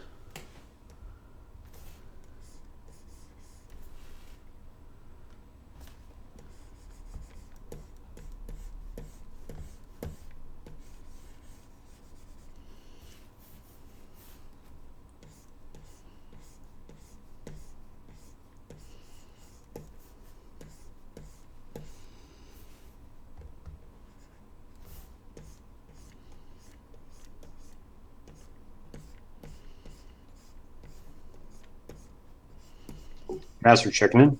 Hey, Mastrick. Did that make it? We're an hour and a half in. Damn it. Just going over shading of eyeballs to make them look more eyeball-y. If I lost it too much, the tablet stopped working for a minute or two for no reason. I hope you haven't lost too much either. But does that make sense with how to approach that shading of the eye to give it more depth behind it?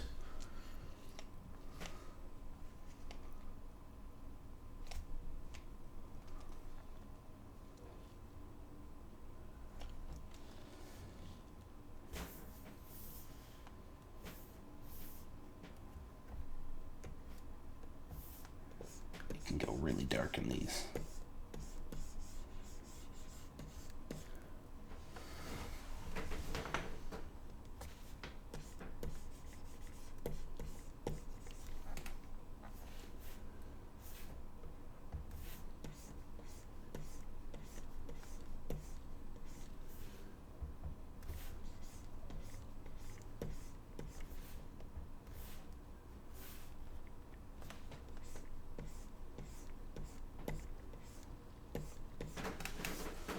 Yay, nay, maybe say?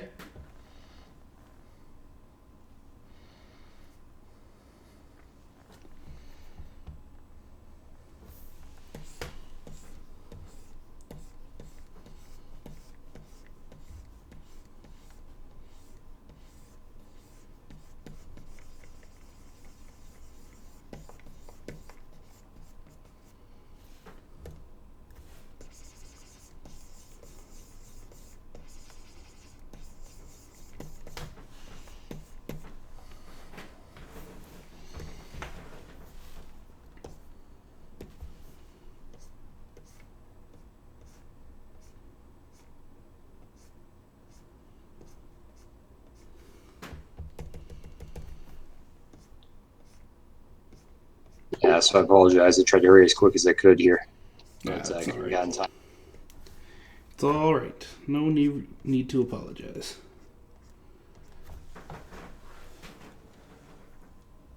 Ah, all right. Let's go over it again then, real quick. So, go find a good reference. My suggestion for a good reference, Trista. They do a great job with doing these sunken eyes that will help give the shape to your eyeball or to your socket. So, what I've done here is I've started approaching it much like Trista would. I've given it a shape.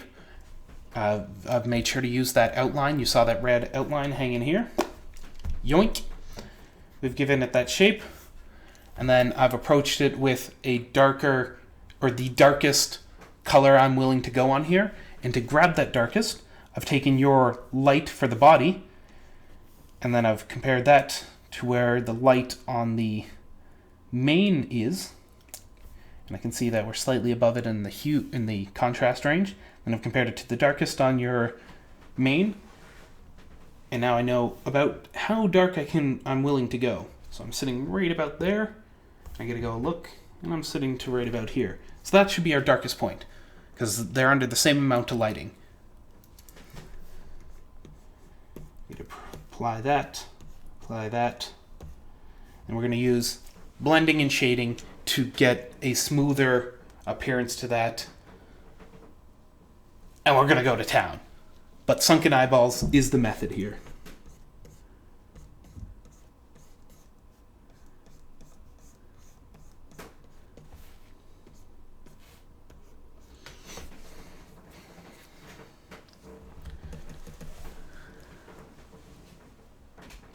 Wonderful. You got any other questions?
No other questions?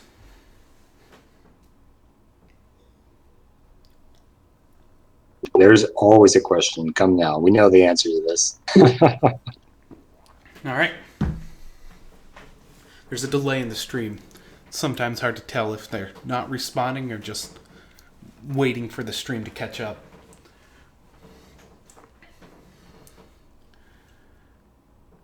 How silly can a silly pony silly if a silly pony can silly? About 12.8 silly units based on the amount of sugar to volume. Now, did you cube the funniness in there as well and divide by the adorableness? No, I just used a logarithmic scale based on the amount of Pinkie Pies found in the last season.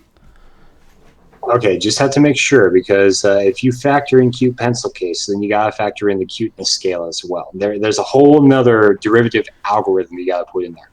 I'm always a fan of the potato inside of the vacuum theory. Okay. Interesting, intriguing. Makes sense.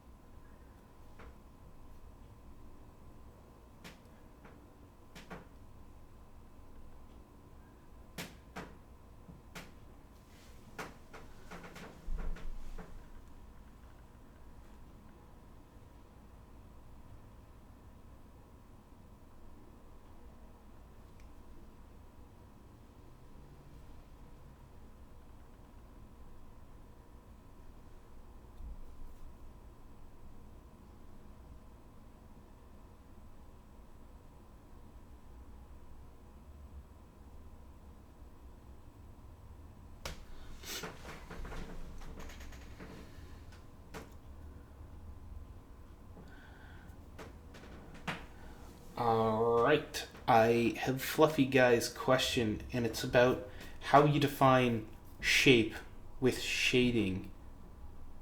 I think that's the derivative of the question. Normally do with the outline.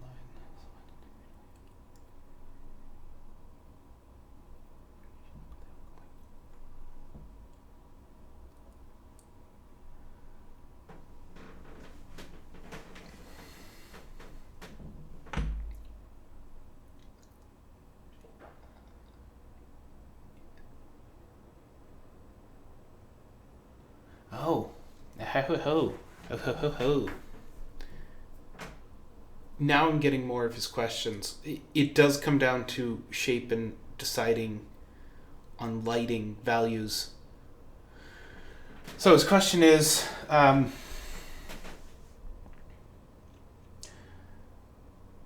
trying to sum this up because it's made in a paragraph. I guess specifically, though, as just defining the shape that you normally do with an outline. Also, I find it incredibly hard to add color, like shade, for the shape without going over where it's supposed to be, but still get it being soft. So I'd get an outline that shows the shape in something like the ear, and then don't know how to use the colors to show the shape. Like if you look at my ears, there's no inner ear, just a fold, so I don't know how to do that.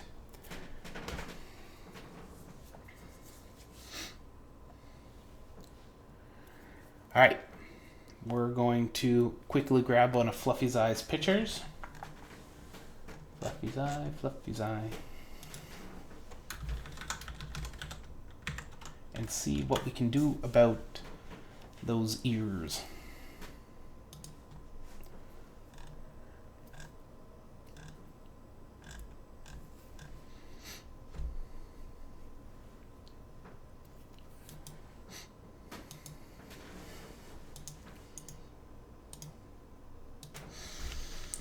Alright, I'll get to Fire in my anus after this question, and then the Mecha Giraffe following that.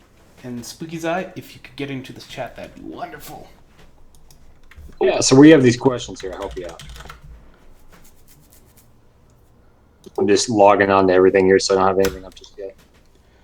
I'm not actually on Drawpile, because no one else was here, so I gotta use Psy. Well, to be fair, I just got back, so now you're not alone. Alright, I can fire up Drawpile. Hi. Hey, Fluffy. Go Fluffy, go Fluffy. It's your birthday. It's your birthday. Team up. Really? Can I have a cake? Yes, but you have to come here to pick it up. Awesome. I hear shipping on cake is horrendous.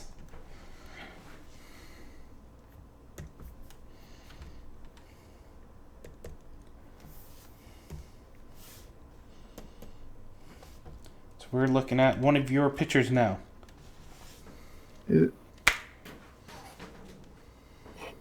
I'll have to wait for the stream to catch up. Yeah, it's going to take a while.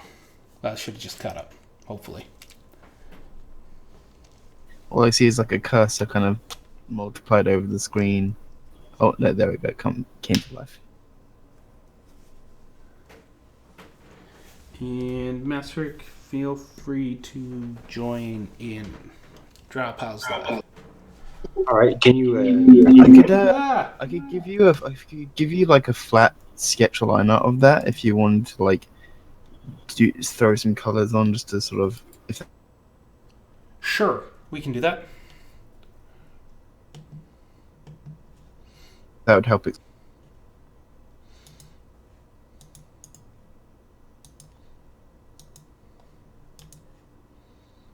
Ooh.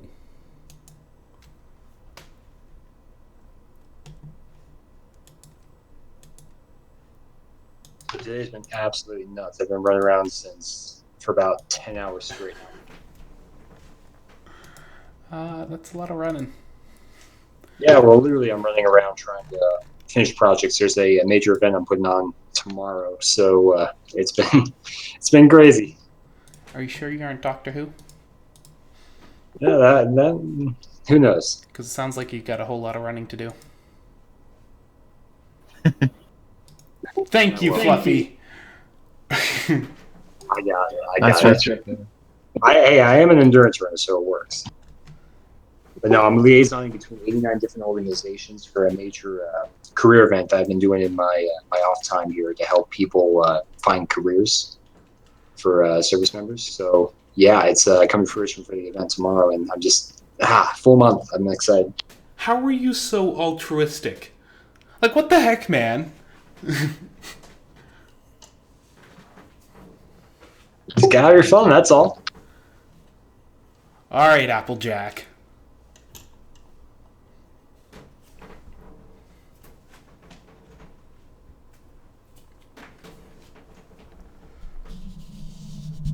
Am I gonna get this picture from you soon, Fluffy? The flat version. Yeah, I'm just screenshotting it now, or I could save it and throw it at you. Yes.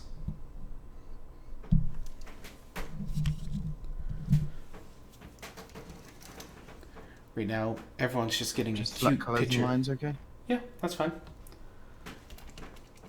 They're just all being treated to the cuteness of your Pinkie Pie. So adorable. I should make it into one of my stream overlay images things. You should.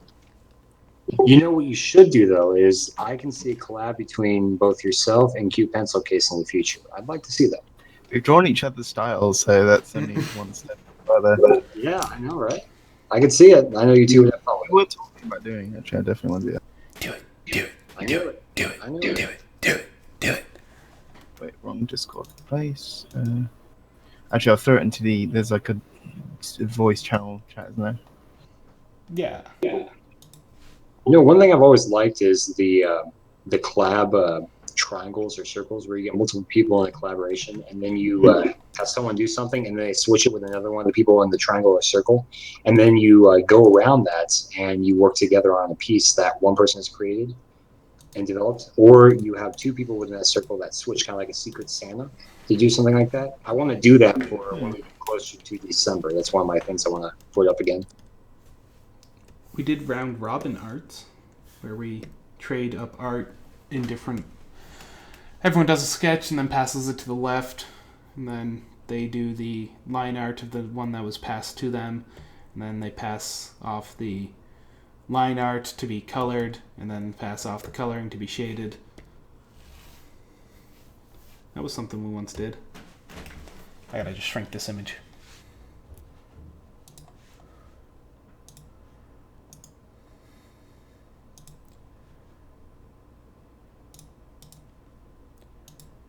Pixels.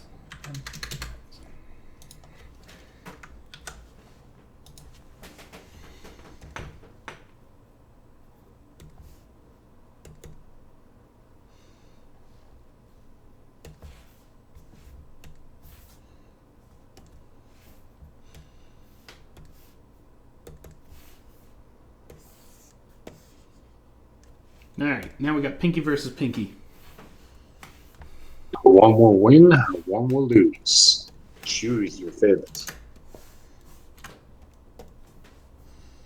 Just May made the it. odds be forever in your favor. I'm pretty sure with the power of the mirror pool, we'll always win.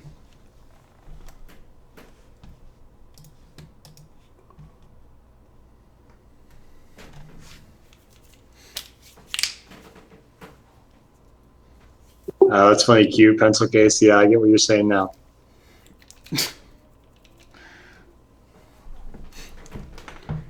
Alright, so the adorableness. Once again, it's an ear placed in front of an eye. But that's not the question you're here. You're here about figuring out shape to shading, right? Something like that, yeah.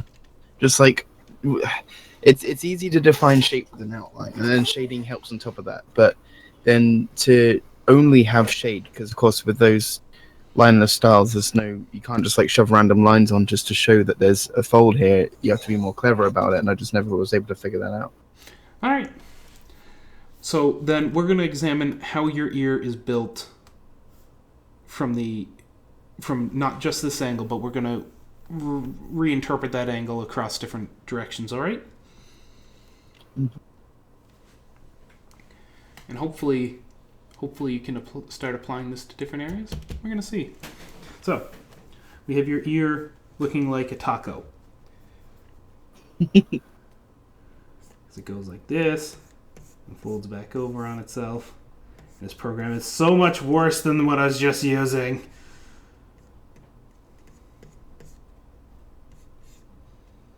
Sure, if we're to cut your ear in half, right around here, that's sort of the shape that it's implying. But that's not quite what you want to imply, right? Don't know. Because in reality, it should be something more like this. Right? Yeah, the stream will probably catch up. join the thing so I can see it. Just give me a sec. As it draw pile stuff as usual. Oh, you hopped in draw pile? Well, that makes it even easier. I shall do. Once my Cortana finds it, there it is. You know, with Microsoft releasing VR, I expect Cortana to eventually be a lady standing in my living room by the end of next year. But yeah, I not to want to leave my ears with an open gap. I know, like, there are lots of different ways of drawing ears, and some people love doing like it big and open. Heck, I've experimented with it lots of times, but I prefer to have them like folded over. I know it doesn't make much sense as an ear because there's no gap for the sound to get into the inside of the ear, but that's just how I like to do it. It's how I see it in the show. I just kind of interpreted it my way over time. If that makes sense. Yep, that makes sense to me. So there's not actually such a gap to really show, which is why, like, if there was, it'd be slightly easier because I can see what Cute Pencil Case did, but where it kind of like bends into the middle there where there's the dip. But with mine, it's like not quite as easy. I could do it with cell shading, but I just like not quite sure how to do it without doing that, without having an outline to make selections and make everything neat with. Whoops, random line. Yeah, I'm in the thing now. I can see. So you see the cross section of your ear? Yeah, and I was watching it appear on the screen while I was talking as well. Okay. I can see it. So is it number 1 or is it number 2? Or is it number 3, the unknown that you haven't drawn yet? It's all like a peach. Oh, it's a butt crack. Basically, it's like it's folded right over. That's what I'm trying to. Huh. It is like a butt crack. These poor ponies can't hear anything. I'm so Yeah, sorry like I was for saying, it doesn't make much sense as an ear, but that's always how I've done it. All right. Well, we can make this work then. All right. What if Like without the shading, like you can actually see, like if the sideline wasn't there, you could see it bending inward. In fact, I've had drawings before, and I've asked for critique on something or some help with the shading, and then people have completely misunderstood the angle and shape that I drawn my ear in, but that's just because without the shading there, it's really hard to tell. I always thought that was kind of interesting. Yeah, totally. Your ear is a bizarre thing. We're quite used to pony But ear. I like them anyway because they look soft. That's Like a I good have reason. done open ears before, like plenty of times. I just kind of prefer this way. You're used to, being able to hide another pony inside the ear.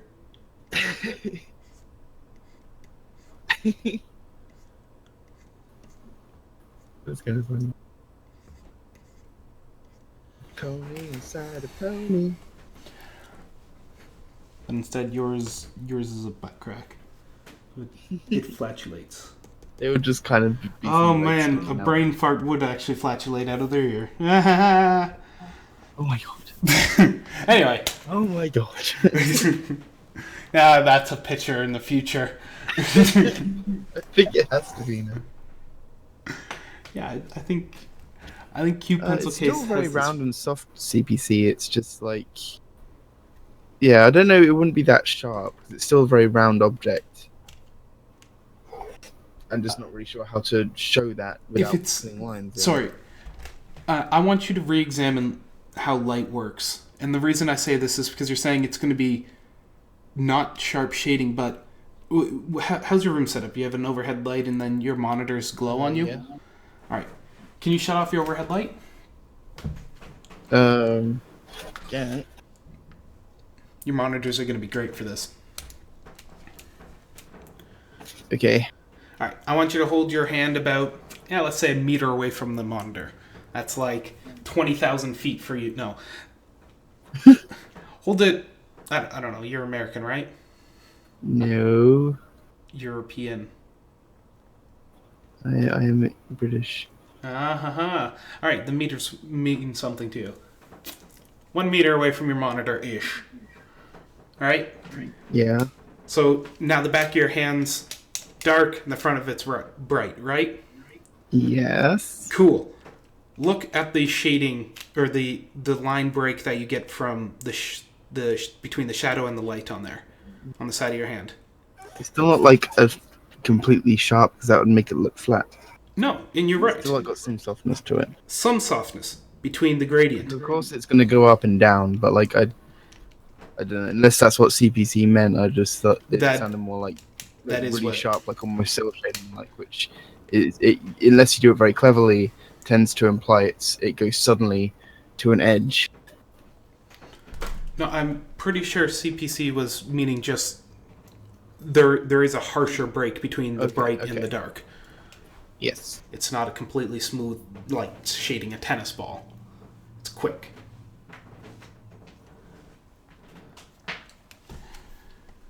So I think how Yeah. That's true. There'd be a lot less light in the middle part. Do I get a pink? No, I don't get a pink. So, oh yeah, I think I see what she's saying. Like it would, as it goes in from the left to the middle, it would get darker, and then it would be like a sudden light part where it gets to the other edge. Yeah. That's what she's saying. Because of the fold. Yeah, for my other issue though, I'm like really bad at applying colors like that and making them soft without going over, unless I make a whole new layer every time I'm trying to like make a color and then erase around it. What program are you using? Clip Studio. Doesn't it have blending tools? Mm-hmm. I was just never very good at doing it when I don't have outlines to go off. So use your outlines and remove your outlines after the fact. You use your outlines as a hard edge. So you have the hard edge formed up on top here, right? Yes. Yes, Living Dead. So I was just watching what you were doing on the thing. Don't worry about the colors because I don't seem to have a color dropper for whatever reason. So I'm just... Darn it, draw a pile! Yeah, thanks, Dropile. I also don't have nearly as hard edge as I want there. Come on, hard. Well, I get the idea. Yeah. I mean, it still wouldn't be exactly sharp, I don't think. It would still be a very slight bend on it, wouldn't there? Just like, it would, of course, be much harsher. Because it's a sudden fold. Yeah, I see that. Is that going to be my blending brush? Blend. Oh, you found a blend tool? No, I just made it. Oh. Nice one. Alright, now we have your butt crack here. So more or less that. You have the hard edge that's formed across there, the difference between the left side of the butt cheek and the right side of the butt cheek. You guys. And then you have the two curves. Fine, we can call it a bun then. It's now a sausage bun. Oh, that's so dirty. Pony ear taco. Pony ear taco. Got it. Fluffy ear taco. It is Taco Tuesday. I mean, we gotta get some sonata in here, right? Does that mean we have to do a taco in every Agio now? Hey, I mean, I had tacos last night when I was celebrating, like my Halloween. I celebrated by drawing ponies and eating tacos. I want to be a part of your Halloween. I have no life. No, you played video games with me all night. Thank you. Well, there was that too. We had a lot of fun with that. And then we got rolled by tanks. Oh, thanks. All right. Well, we aren't talking about tanks. We're talking about butt tacos or ear tacos. Anyways, back to the conversation. Yeah. So there we go. We've now formed the crest between it and still left that hard edge. Most programs are going to form a better hard edge than this.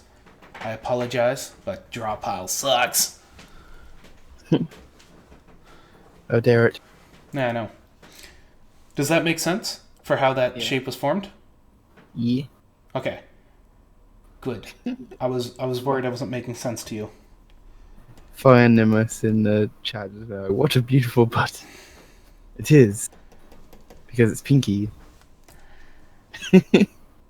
We got to keep this PG, so we're allowed to say "but" as many times as we want, but we aren't allowed to imply stuff.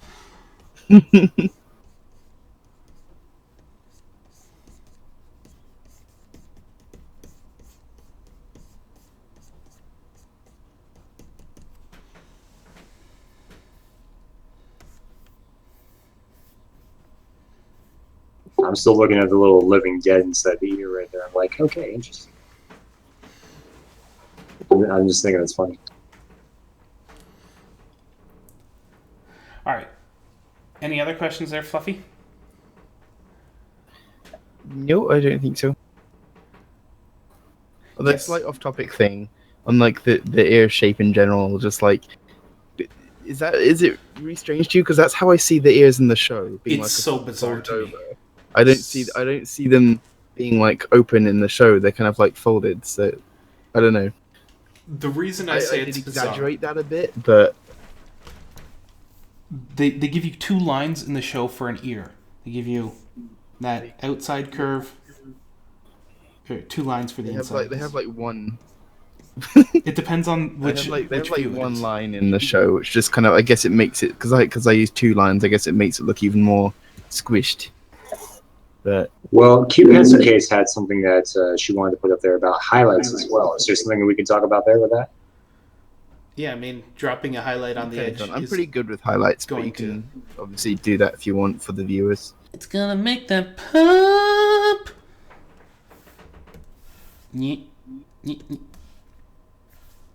Nyeh. High hardness. Want less smudging. And we want a lot more hardness out of that one. Dropping highlights across the edges make stuff pop.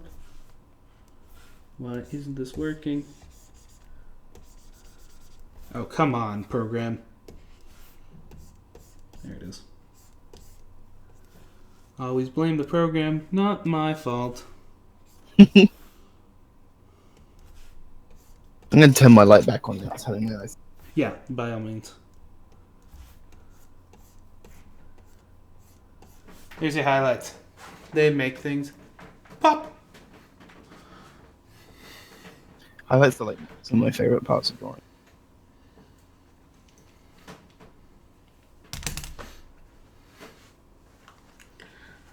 Alright. No clue why I spent all that time, but it was fun. Oh, right, because someone asked a question. And questions need to be answered.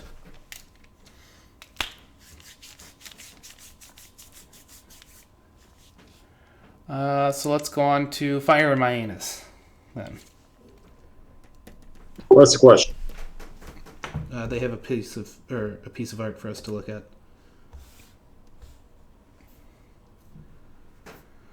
we are gonna go. I think this is them. Pretty sure this is them. Really hope this is them.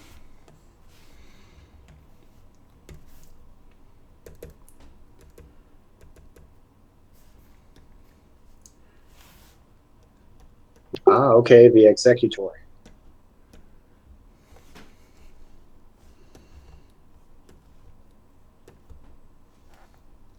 Yeah, he says that was it.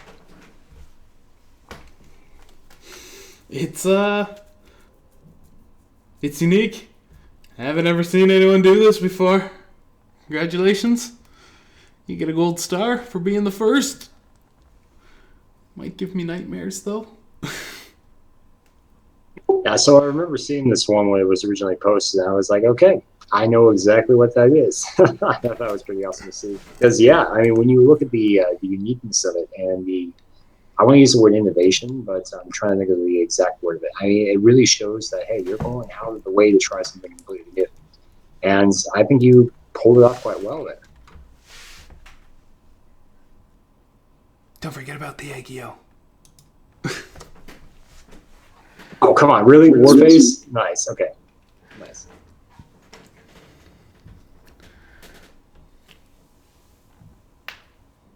Speaking of the Aggio, who was it who was drawing on top of everyone's colors earlier and then said I was impersonating someone? What?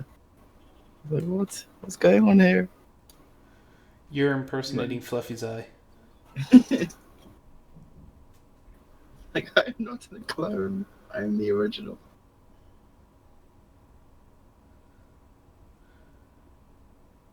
But that executor was pretty amazing. So do you have any questions about this picture? Because it is pushed so far into the parody zone that I'm almost concerned to critique it. The expressions are just dynamite. Especially the one at the bottom with the 3 lips. Are you saying it's a dynamite gal? Well, I also really love how you've taken the palm leaves as applying the colors of the hair onto those. That's really clever as well. Mm-hmm. Definitely. That's one thing I was looking at when I first saw this piece, is that I was like, wait a second, the mane doesn't have all the colors in it. And then I see the little palms up there. I'm like, oh, you know what? That's an awesome way. So yeah. The only thing is it needs to have to be a little bit more fuzzy. I see that really long belly. I suppose it leads into the neck, whatever. But especially around the belly area, it just needs to have fuzz. And you need to be able to just stroke it up and down. Whoa. PG. Don't worry, we'll smack him later with the new Belly space. rubs, though. I would say for me, one of the areas that come to mind is, I'm going to go into the anatomy side here real quick. I love how this piece came out. I definitely like the innovation that you've done, but just to speak to the anatomy sense, just something to consider and ponder in your mind. I think you've developed it quite well so far. Just maybe take it a step further. Now, when you see an object, remember that gravity is going to affect it. And you're going to have forces, the force of nature, and now I'm going to make TF2 parody references or whatever. You're going to have gravity and momentum, force, all that affected. Now, you've done that with the body for a bit. You've shown that, hey, it's swaying a bit. So you have that concept down. It's just expanding it.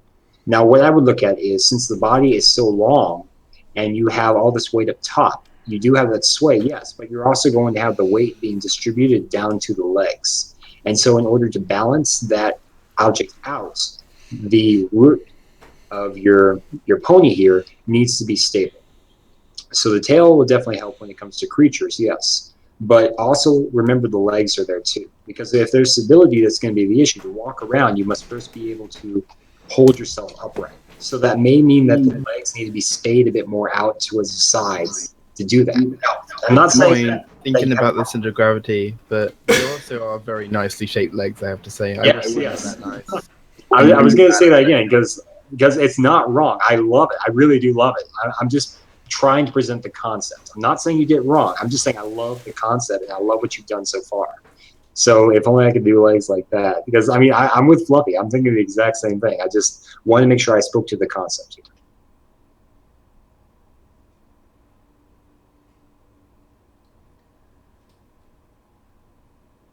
Yeah, I seriously need to do some studying on legs and bodies as well. I'm really good at faces now and the manes, and I've been getting some practice in at wings lately. But front legs I'm good with.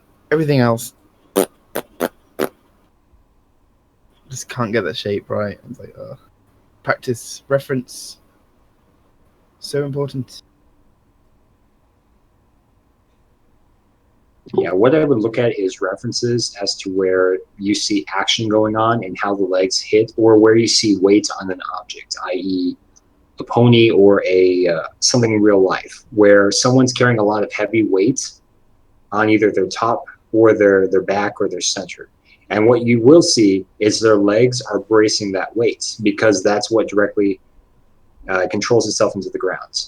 And so if you do not have a stable bottom, then the rest of the weight's going to fall over in a sense. So like I said, you've done it well with distributing that along the long body.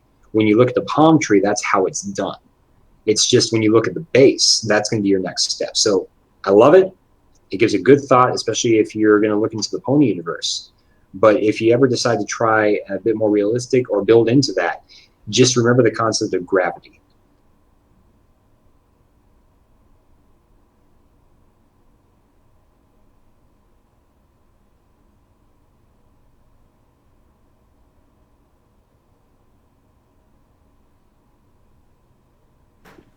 And we're silent again. Pretty much. Have a new follower, guys. Awesome. Thanks, Congrats. Kid Mon 5. Did it like pop up as a notification or something? Yeah, my phone just popped up. So I was gonna say, because I get them on emails, I don't remember it notifying me midstream. Whales can't survive land because they can't. I suppose, if you wouldn't mind, I could throw this thing I'm working on right now at you just to see if you spot any mistakes that would be easy to fix now than do it later. I'm drawing a robot spider pony. Robot spider pony. First, we want to finish up this picture. Yeah, that's just sort of a note for later. All right. I'm trying to think of what else. I mean, that's really the big thing that stands out to me. And that's not even a bad thing. I mean, you've done it well, because I really love how you've done the legs here. I mean, I really love them. And, man, I can't really pull anything else out.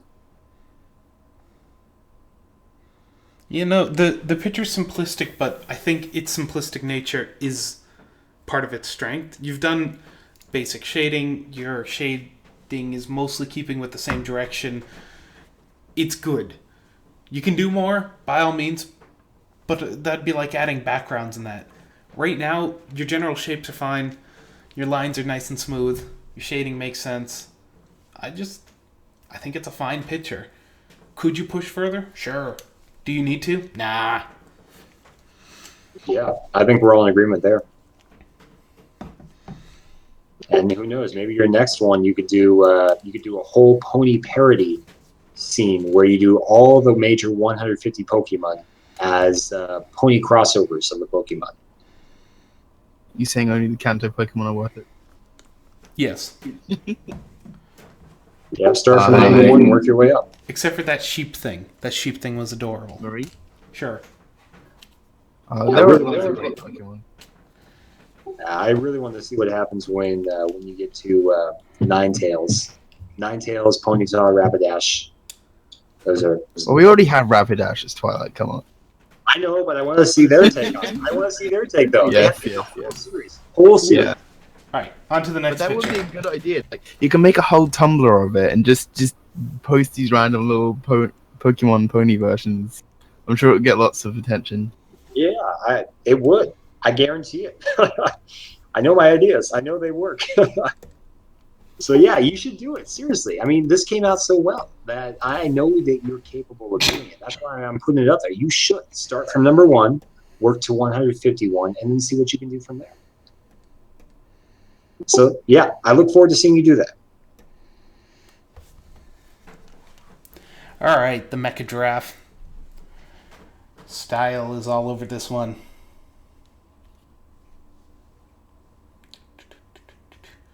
That must be a really annoying mane and tail. Well, if this pony was to walk on the earth ever, that tail would just drag. You know how big of a pain in the butt that'd be to clean? Pun intended. I get it. Funny. That's what I'm here for. No, but real talk. We're slowly making Living Dead lose his will to continue. Losing my mind. We're gonna listen to the Pixies soon. It'll be great. Because where is my mind?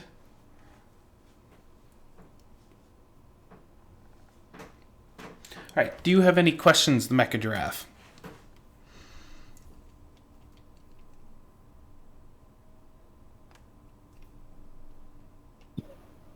At first, I thought she was like crashing through a wall or something, but Yeah, I actually know a bit about the story behind this piece too. I don't really know next to anything about the story. I'd say there's 2 reasons why I thought she was crashing through a wall at first glance. One is because obviously because of all the cracks in their walls and stuff. Second is because you got a good amount of motion in her body. She's clearly lifted off the ground. She's clearly like in movement. She's not just like sitting still in the air, and I think that's quite well done there. I think it would be very hard to hover like that, butt up in the air. It's probably more of just like as she's moving in mid-flight. Alright, backgrounds. Anything you can do to improve the backgrounds? So, I mean, I see that you're trying to do a bit of distance work here by the overlap, so I get that. I mean, but the hardest thing for me is I'm trying to understand the scene since I don't know anything about it. And that's what I'm trying to pull out. I'm not really looking at the characters as much or the background. I'm looking at how they interact together and then what they create. Now, the hardest thing is since I'm looking at this, I can't visualize that. And that's why I'm also asking for a description, because what's coming to mind for me is that your character is breaking into a jail and got caught or something like that, breaking through the bars right there. And that's all I'm seeing right now. So I would recommend maybe taking a look at texturing and lighting to see if you can further draw out the scene and develop it more realistically into what the materials are to get that better idea. Now, that's as far as I can go because I don't know too much more about this piece. But if this is a middle of like a comic or something, and there's a clear story, and viewers who know the story and the characters will know why. Because for me, the background, I think it's not that it's done badly at all, but I am wondering why there's so many like cracks in the walls and bits of the walls falling off. As you see, huge bit of the wallpaper falling off there. And it's done well, but you know, if this was like a comic and the viewers know why, you know, maybe ponies are crashing into it, characters are just like crashing into the wall all the time, stuff's being thrown, I don't know, whatever reason you have, then it would make sense. But just coming into it as a single picture, it kind of makes me, you know, it takes all my attention away, is into what is the place here, like what's happening here, you know, and that might not be what you're trying to draw attention to. So what I'm trying to say is if you have something that you're going to be putting a lot of detail into the background, it's got to really kind of have a purpose or be explained in the picture, if that makes any sense. exactly. So to show why it's there. So the words you're all looking for is context. Yeah. Thank you. We want context to the background and to the scene that's happening. Ask why it's there, and then ask how can I show that. Yes.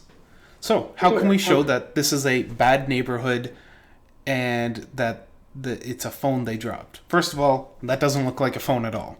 It looks like Okay, I was wondering what that was. it I could be. actually thought it was a file to file down the bars in the background right there for the pony to get in, and that's why I thought that was. So I think the context points are spot on here for all of this, but I think we're all going to say the same thing here. So how can we generate this context for you? Well, bad neighborhood. This, I'll give you, it looks like a bad neighborhood once you've explained that. but we aren't seeing anything that sort of spells that out. So how can we further spell that out? Well, the cracked walls do a pretty good start of saying this is either a crummy area, or it's, not the most hospitable of places, or it's not very well taken care of. But then this pink thing they're standing behind in the gray or that tan wall, there's nothing to tell us what that is. It could be the side of an ice cream store, it could be the side of a bank or a jail or whatever. If we're to either zoom the scene out or give us even the corner of a sign towards the top, just to sort of give the hint of where they are, would be a step further. Maybe even a window that just has bars over it to say, hey, this is the type of place where you need to bar your windows. Yeah, there's lots of little subtleties you can add just to imply, and it's not so much like you think, okay, bad neighborhood, people with guns and looking shady, and just, I don't know, a building that's half collapsed. You think of the big obvious things, but sometimes it's subtleties that can do that. I mean, if you see an ice cream shop on the corner, it's probably not a bad neighborhood, or just like an advertisement or something like that. You can just imply little things at a time, just add lots of those little implications in. I think we're seeing a correlation here. Bad places need ice cream to become good places. Yes, I can agree with that. Yeah, if it's a Coca-Cola commercial, just put Coke in there and that should work. But yeah.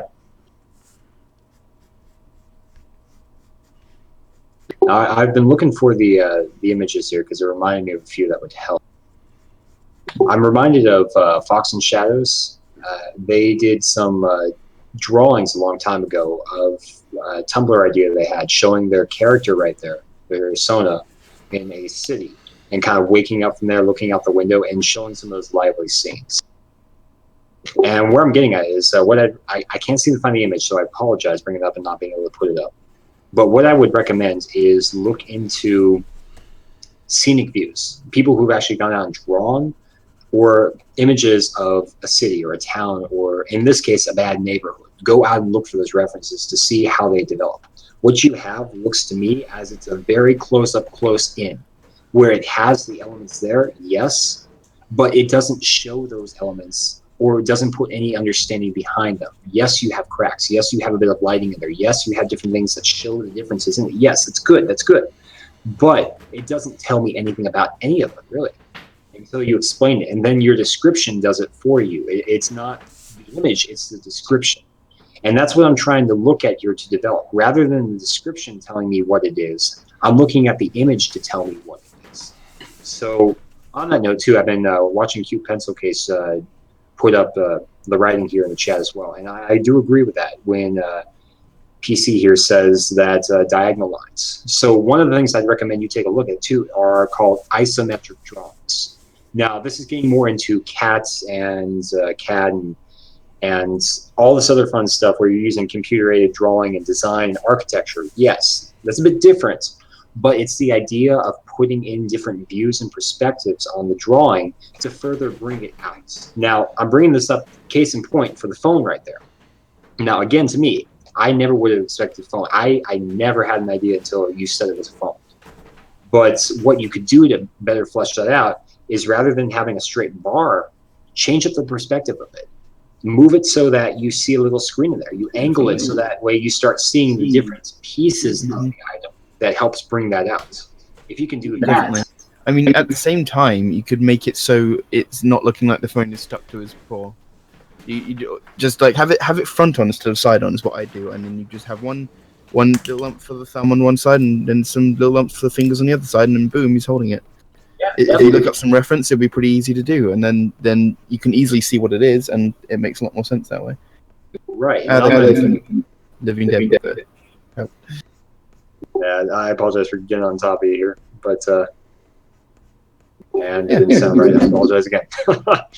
But so what I'm getting at here is that when you draw it, try and angle it differently, because think of it realistically, logically. When you hand someone their phone, are you going to hand it so that way it's completely horizontal and you're not going to see anything else? No. We live in an imperfect world, and where perfection doesn't exist outside of the ideal. So therefore, it's going to be angled slightly in a direction And you're going to be seeing different parts of the hands, different parts of the phone, and different parts of the scenery itself.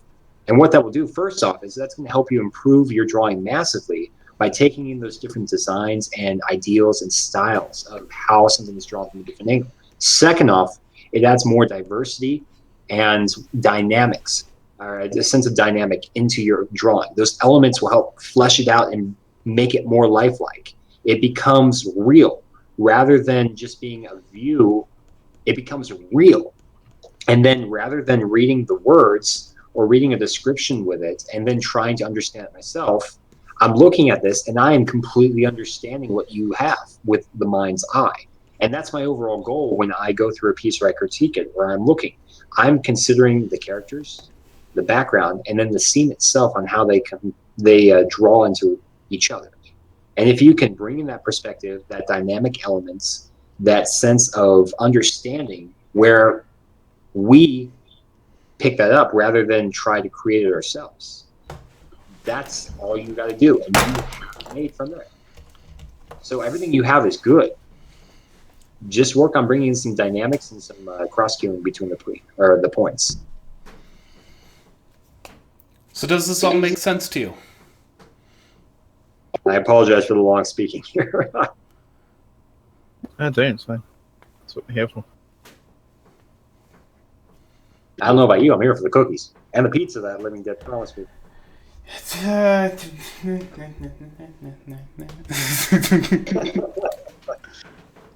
You can come to my house and I'll get you pizza.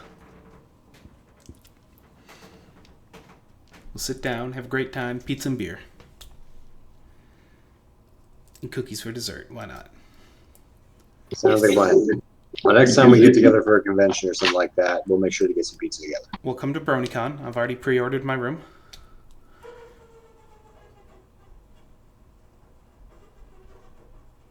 What the heck? Alright. That's all I got on this picture.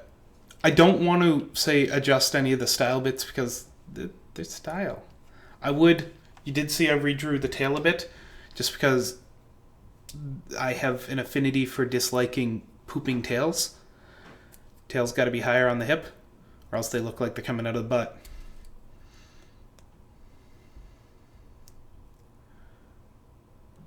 Yeah, and to develop what he says too is this is not bad. I don't want you to walk away and take away from this that you did bad. No, you did good. This came out well for the ideas that you were trying to experiment with.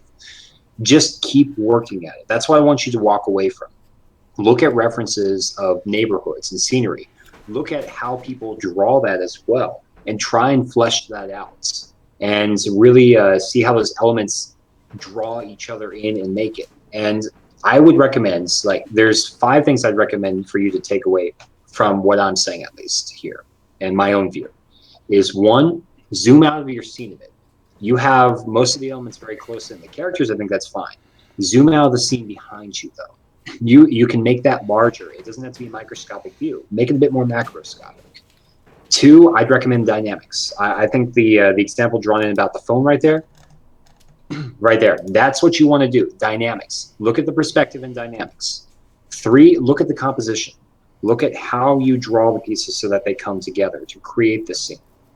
And look at the composition of how these pieces complement each other is what I'm trying to get with that. 4, I would recommend looking at texturing and looking at how you develop each individual piece to say this is what it is. Rather than just putting a plane and coloring it in there, looking at how you can make it into what you want the author or the artist, the artist to look at it and say, oh, I understand what this is first glance, rather than focusing on the description to tell what it is.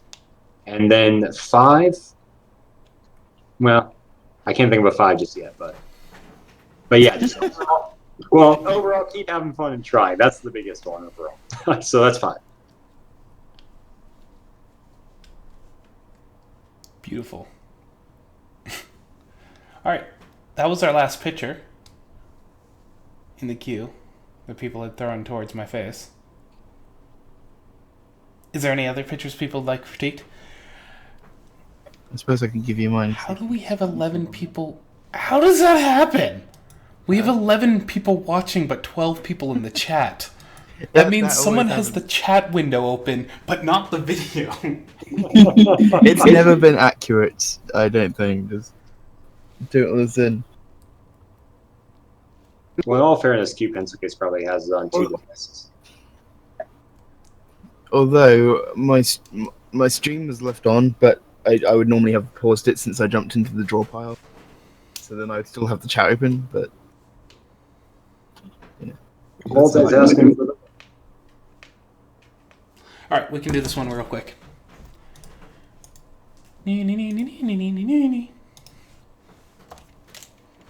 Just gonna clear up some layers here.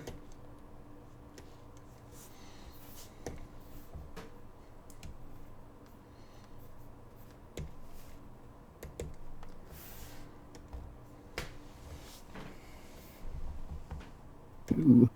Is that superhero cheerily? Oh no, it's not cheerily. Okay, different key work. Coloring though. Yeah, I was thinking because like first there was the magenta body. I was like, oh, then the same color main. Oh, and even the eyes are green. No, okay.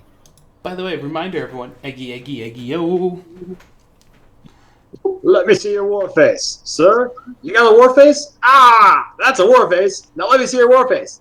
Ah, oh, you didn't convince me. Let me see your real war face. Ah, you don't scare me. Work on it. Oh my god, Fluffy, that picture is adorable. Which one? Your Fluffy's eye picture. We can tell because your ears. I don't know. It's the muffin that gave it away from me.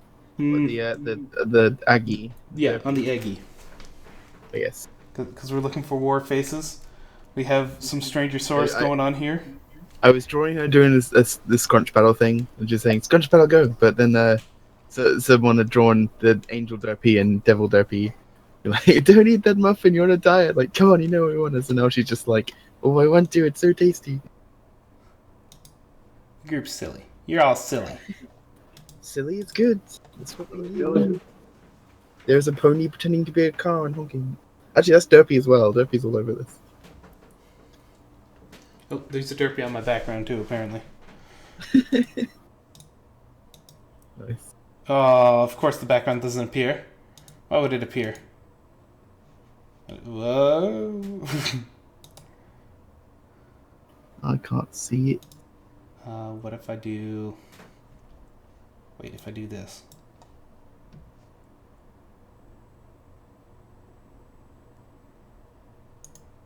I don't remember how I do that. Anyway. We're still arting. There was...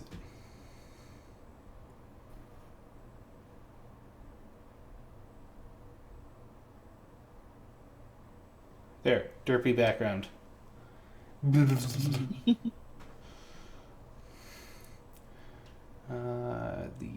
draw pile. That's what we're looking for.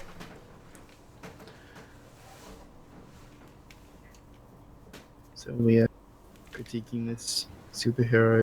Yes. Sister of Cheerily. So Cousin of Cheerily.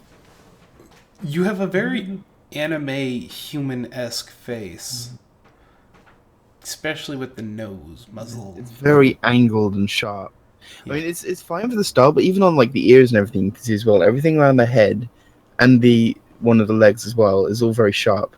Whereas that's got to be like, if that's your intention, great. If you're actually trying to have a style where you deliberately make everything angled, cool. Because in the show, you'll be hard pressed to find a sharp edge or a straight line anywhere on any of the characters. They are designed to be very soft looking, and there's lots of roundness there. So there's very rarely ever a straight line. So if you do that, it's you just got to understand that's going for, which it looks like it is. So that's all good.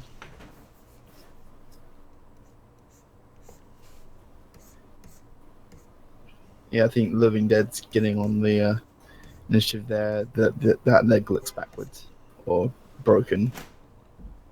Yeah, even just tilting it so we can see the front of the hoof gives the idea that it's turned backwards, and that's fine. It can be turned backwards, but the way it is right now, it looks like it's actually pushed backwards as opposed to turned. Mm. We also need to widen it out if we want to match it to the other one. Just because of the width of the arm. The hip confuses me too, because that is some heck of splits going on there.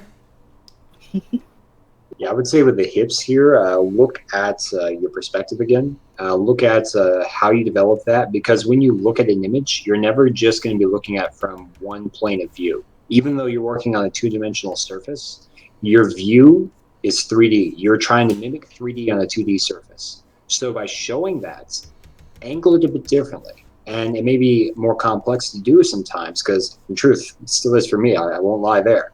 But by doing that, it shows a bit more variety, again, dynamics, and third off, it shows depth. It shows the perception that this is a three-dimensional being or surface that we're working off of, and it really emphasizes the action of the piece.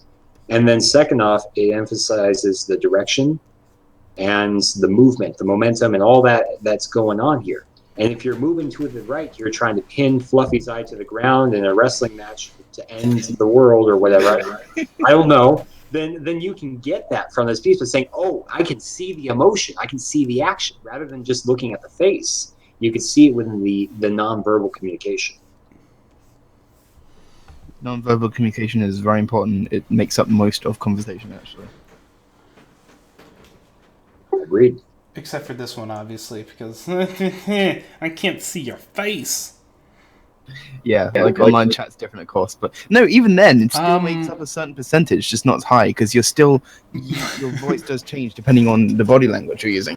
Did you just say my chat's different or online chat's different? I said online chat. I heard my chat, and then I was going to question how you have a camera on me again. No, I said online chat. I'm sorry. Covering my Brit accent. I was concerned you were watching me again.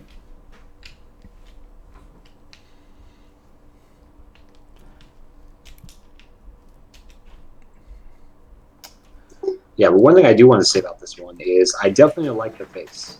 I like how you've taken the perspective of that as well as the emotion of it. I really like that. I think the eyebrows and the eyes really pull that sense of purpose and drive, as well as a sense of determination and grit into the piece itself. So I love what you've done. I absolutely love what you've done with the face, as well as working on the perspective to show you are turning this direction. The only thing I would suggest is to take from that concept and bring it into the body next, because you've done it. You've done it great there. You've done exactly what I've been talking about with perspective here. There, bring that concept into the rest of the body now. I remember that comic. Where this is from. Cherry Blossom. Yeah, that was a funny comic. It's canon. She's canon. She's Shirley has a sister. Oh, is she? Yeah, who's a wrestler. Wait, when you say comic, do you mean the actual IDW comic? Yeah, the IDW comics. Sweet. I didn't know that existed. There's a lot of comics I haven't gotten to read yet. Yeah, I haven't gotten to the comics. I still haven't even gotten to like a season and a half of the show so far. That far behind. It's been... Oh my god, man. All right, you're coming over to my place. Pizza and beer and ponies. That sounds like the best evening ever. It does. It really does. And I spend £1,000 and fly over there to do that as well. Yes, you can. Do you want to, though? Pizza and ponies? All evening? And then art in between. Come on. Yeah. I will never go anywhere without arting. Heck, at Galacon, I drew gift arts for some of the vendors. I thought you didn't go anywhere without plushies. Oh no, that's another thing. I'll always take a plushie with me. Okay. I got my one little visual here, and that's all I got. And I take them with me wherever I go to major places. That guy will stay with me forever. So, Mecha Draft. Any further questions on this one? Because we've sort of gone over it a bit. About changing up some bits of the anatomy and just general construction. Yeah, one thing I would say to add on to this too is I like the semi-anthro development that you've done with this piece. Now, this is not a full, this is not a humanized or a human. It's partial, and I like that mesh in between. I think you've done that well. You show the collarbones protruding there, which is a good thing right there. One thing I would recommend is that when you redo the arm, look at how the arm intersects with the body, the main torso. That will definitely help you in developing the concept further. I don't know how good you are at imagining things. Sort of like close your eyes and just envision yourself being a pony and walking around. If you can try and do the pose and think, how are my legs bending? I know it's a weird notion, but sometimes it does help to like work out a pose. I'm sorry, I just have this image of you posing for all your pictures before drawing them. Just be spirit wind. Just do it. You're thinking of fucking side posing for you? This is kind of scary now. No, there's. I'm trying to think of the artists because there's a few artists I'd recommend for post studies here. I'm going to put a few links up in just a minute, but if you want, I'd recommend the artist to start out Kate Fox. I'll put that in chat for you. It's Kilo Alpha Tango Echo hyphen Foxtrot Oscar X-ray for the audio, so you know.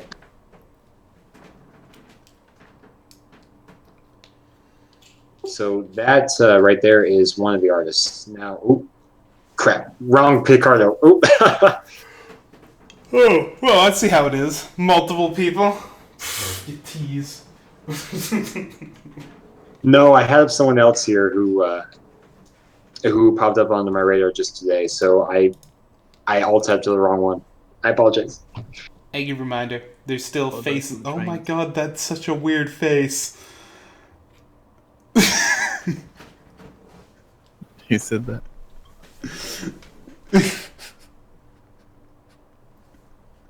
Yeah, anyways, so Kate Fox here does a lot of great post studies, and I'd recommend checking into those because it's going to give you an idea of from different poses on humans at least, and I believe they do some anthro and all that other stuff too, but at least on humans as to how the body motions itself in a certain form or in a certain action or in a certain way.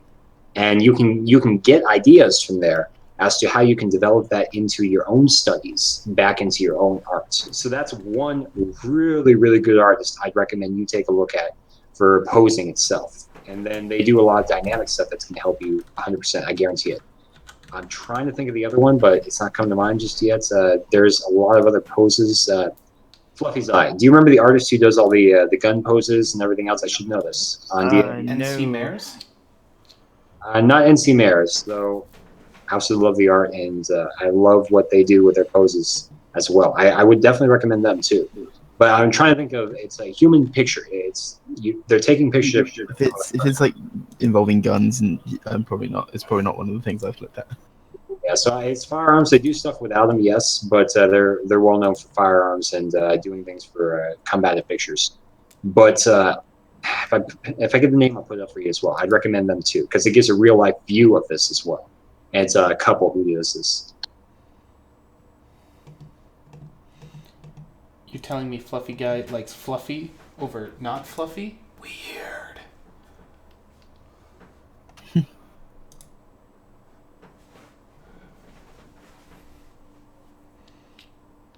But bullets can totally be fluffy. Just try not to hug them while they're flying. Fluffy bullet.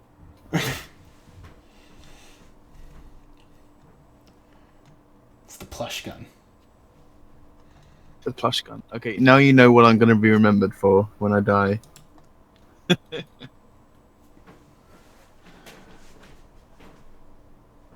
This is the risk whenever I look at art here is I look at everything. I found one picture and then I go for another 19 hours. I'm just going to look up a reference or something 10 hours later after being distracted completely by all the art that you're looking at. No, seriously, I've actually crashed my computer doing that. So it's true.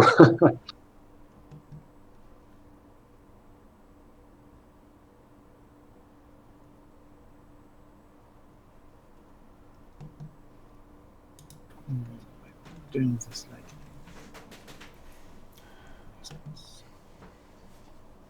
By the way, Stranger Source, I don't know if I've told you yet, but your latest comic is super hilarious.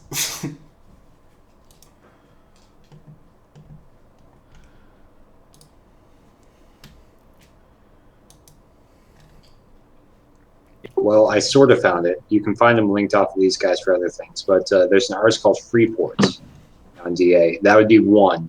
But I'll give you the idea of what to look for posing for stock footage. Look for stock footage. That's going to give you the pose ideas for different things, whether it's militarized or non, especially non. Look for the stock footage of people doing different poses and taking images. It first off gives you a realistic view of how it works in real life, of sorts. Second off, it shows how gear and clothing and other things may mesh with the character that you are looking to draw. And third off, it actually gives you an accurate representation of the different lines, the body anatomy, as well as the perspective of shadowing behind the scenes from different angles of light sources on how this would develop itself. But Freeports, I'm going to put the name in the chat for you. It's all one word. It is another one I'd look up. I can't find the third one, though. I apologize.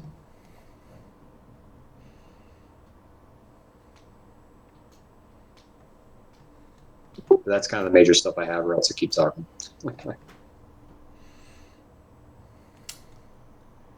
Alright. Anyone else got any art they'd like critiqued? I threw something in the Discord. If there's anything particularly wrong, you can point out Sorry, where in the Discord? in the stream chat. Voice chat? Yeah. Yeah. Where I put my pinky one. Ooh, that's gonna be. Oh, that's weird. You're weird. If you don't want to do it, that's totally fine. I just thought in case there was something you looked at and said, "Oh yeah, I can see that's wrong." Why doesn't that save as an image? Seriously, it doesn't save as an image. That's weird. It saves as oh, I see what I did. Someone has a period in that file name. It's broken my file saving. Hey there, Binky. I just saw your question. Yeah, we're here weekly. I think some Binky T11 has said they have a picture. Okay, and Pencil Case actually has a question too. If the leg was rotated more to the front, shouldn't the circle be completed on the leg? It depends how forward you go, but I think that's up to interpretation. I like to just draw parts of the circle. Like if it goes forward enough, I'll draw the other side of the circle, but they still won't be connected. But that's just my way of doing it. I think you can very well get away with drawing the whole circle if the hoof is rotated more. But you can also get away with not drawing anything, I think. Because you'll probably need some shading to back that up.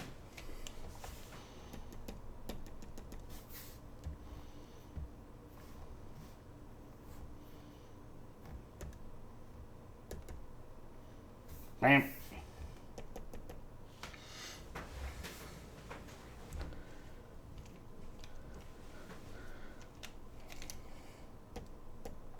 So we have a Spider Queen robot pony.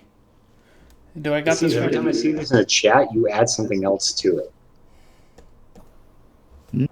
I'm now going to see mecha guns on the back of this as well. Just completely innocuous and innocent, and you see this giant assault laser cannon on the back. Rocket boosters. I'm just going to keep adding bits of robot parts. There we go. Yeah, every time I see it, there's something else added. And for a second, the central mass right there below the full pony looks like a Zelda or Link or something like that. Which part? Right below the pony forehouse. Or the Oh my God. drawn onto the clothes. No, you know the squids from that ink game, or the paint game on. Inklings. No, what? Splatoon. Splatoon? Yeah. That's one of the hairstyles from them. This whatever's hanging off the front here. That's one of. Yeah, it just looks like a face. Quite figure out how to make bangs work on the side without having like a full fringe, and I thought I got these little round parts of the ear. They could also be the holographic hair projector things in a way. They could work. Holographic hair projection. I know, that's what I draw with my robot ponies. They have like holographic hair. I got the idea from what's that Doctor Who's Love Struck Derpy, the robot doctor they got in there at the moment has like holographic. Yeah, his hair is glowing, isn't it? I think his whole appearance is holographic. I enjoy Love Struck Derpy. All right. So weird things about this. Just if there's nothing you can find, obviously, then that's cool. Just like if there's anything that you can point out, it'll be easier to fix now than down the line. Well, I do have one thing that you should consider, actually. Yeah, sure. All right, it's a spider. It needs to be killed. We don't need this tower. But it's so huggable. It's got It's hooves a up spitter. here. It's a spitter in the chat. You gotta kill the fire. It's huggable. It's got hooves. Little Yeah, hoofsies. it also has bladed legs here that could siphon the man in half. Hug. Okay, kidding aside though, no, it's coming across really nice. I'm looking forward to seeing what you do with the shading and the full line art when you get to that. If I wanted to really hate myself, I would do this all in vector because it would look super good in vector. Last time I did proper mecha in vector, it came out really well. It just took ages to do, but it was really effective. If that's your goal, just start posting on 4chan, and within a few hours, you'll be to the hating yourself, or at least hating the rest of the world. It kind of reminds me of the Tyranids from Dawn of War 40K. Actually, looking at this, it's, I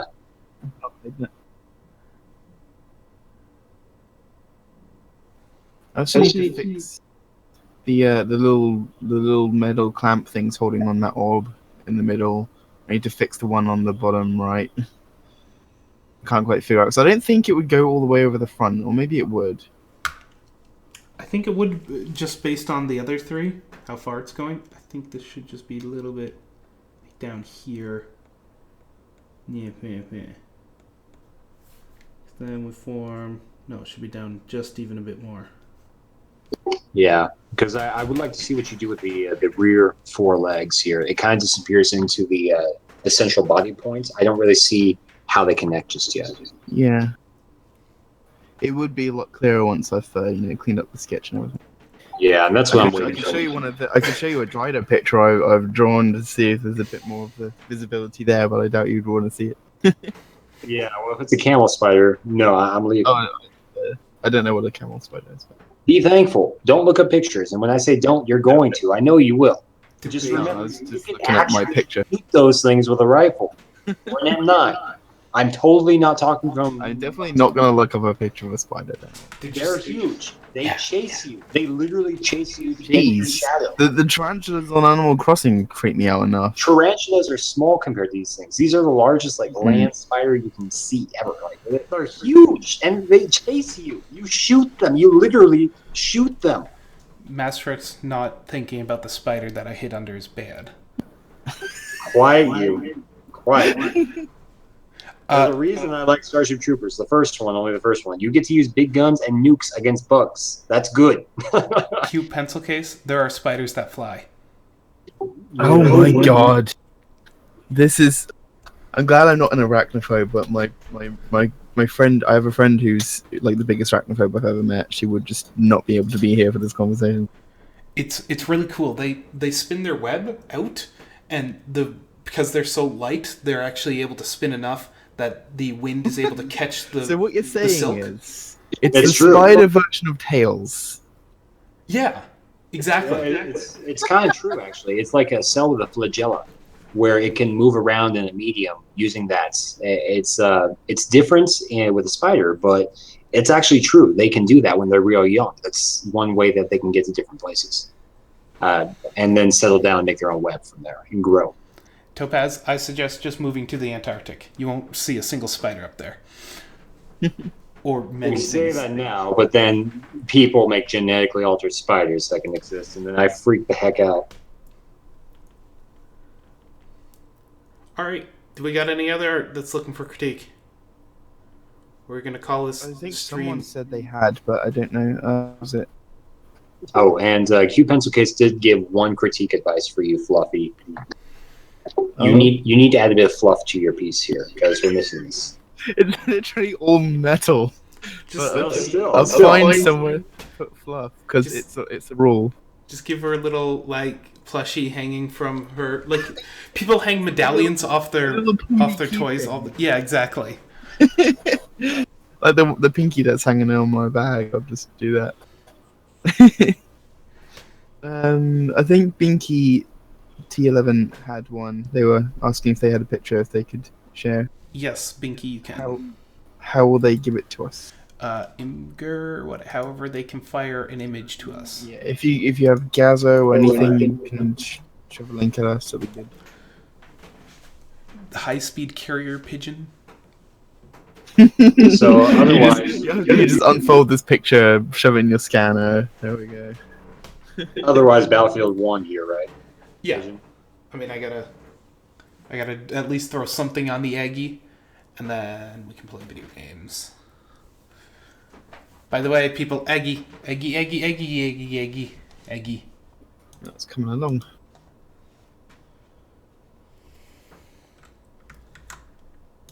The face of war has changed. There's even more derpies now.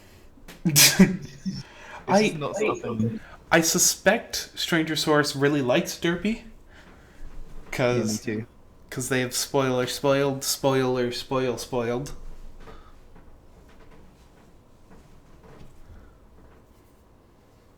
Yeah.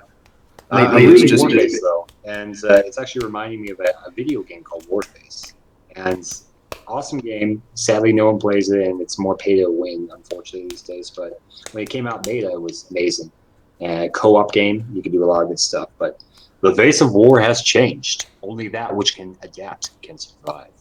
Whatever threat we face, wherever our opponent strikes, whenever Blackwood's shadow falls, our light will shine. So whoever just joined and is throwing down giant red marks, my suggestion, if you hit their help, they'll give you ideas on how to use your tablet on this. If you're using a Wacom, it should interface happily. If you're not using a Wacom, you good luck. I think IE works for that, IE. Or if you're using Internet Explorer, you don't even need to install drivers. Yeah, I know, you gotta use Internet Explorer if you want to make it easy. It's weird. It's the only thing I use Edge for. Edge and get Lazy Nezumi because it helps so much. Like my friend was trying to get me to do animation for her, which I have been really lazy with and not been doing anything. But I was struggling with it so much at first until you guys told me about Lazy Nezumi. It's been helping so much. I'm like, Flash, why are you so hard to draw in? How do you expect me to animate?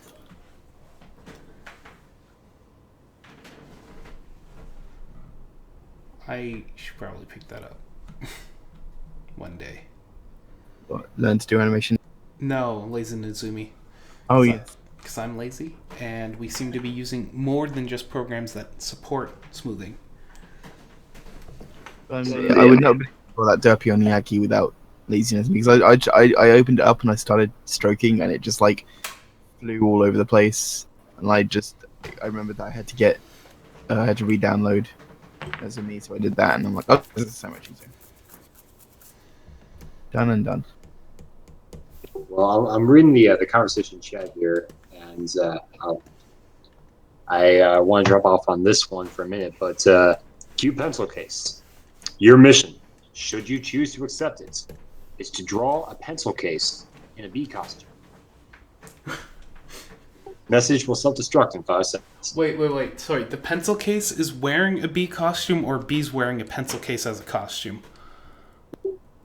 Pencil Case is wearing a cute bee costume outfit while flying around the field of flowers. Alright. It has to be a Bumblebee one, though. Bumblebees are adorable. And they're the best. So fluffy. Because at least if they sting you, you know they're dead. They won't sting you unless they're gonna die anyway, basically. But I was waiting for a bus a few weeks ago, and I was just taking pictures of this bumblebee flying around next to me. But then there's a wasp. I'm just like, nope. I will leap out of my room and scream and run away. I hate them so much. Once got a wasp stuck under my shirt. That was great. Oh god, no.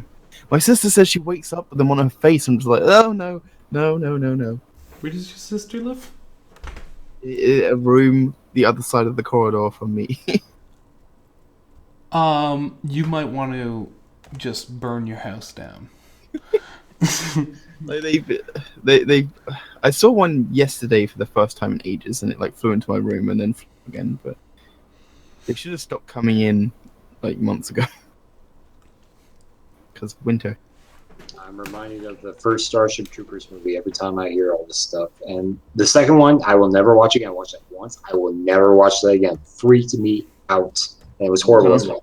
Third one was better than the second one, but still bad. The first one is. See, I remember watching a bit of that when I was a kid, but I thought it was a TV show for some reason and not a movie.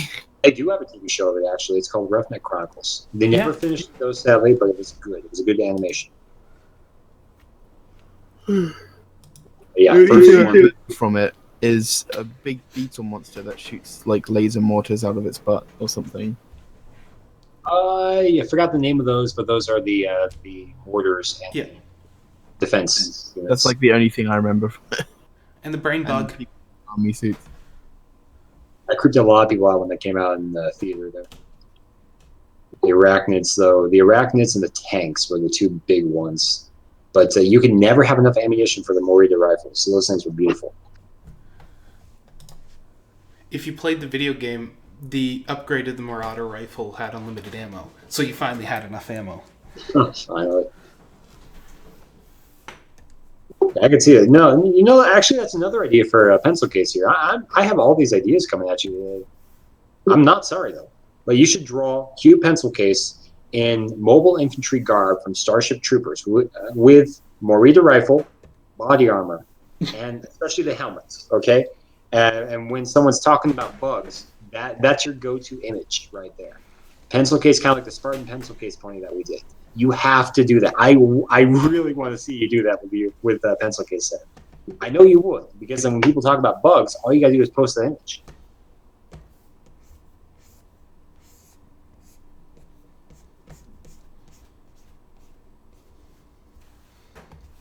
All right, random tangents. All right, Master, crack out your tablet. You're drawing on the saggy. Yeah, I got it updated now and uploaded, so I can start. But yeah, speaking of which, for those who don't know, we have an Aggie going here. Jump in. Don't be afraid to. If I'm drawing, nobody else has an excuse not to.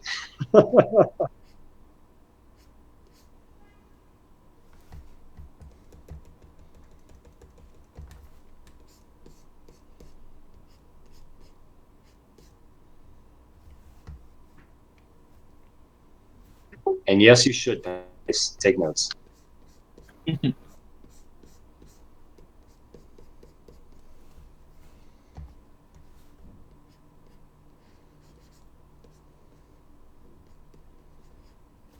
How about that? The last Humble Bundle, I almost forgot.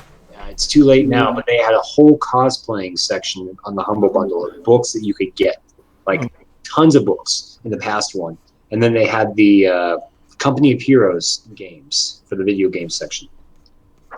I completely forgot. I found out 2 days before it ended, and I completely forgot it. But for those people, they could have gotten that stuff. Forgot it. Just remembered it. Dang. The current Humble Bundle life hacks is pretty awesome. It has what was the two main applications on it? It has Display Fusion, which fixes all those stupid annoying things that Windows does. Display Fusion, it is good. And then there's what was the other one? Keep Pass or LastPass. It has that. So the premium version of LastPass. And what does that one do?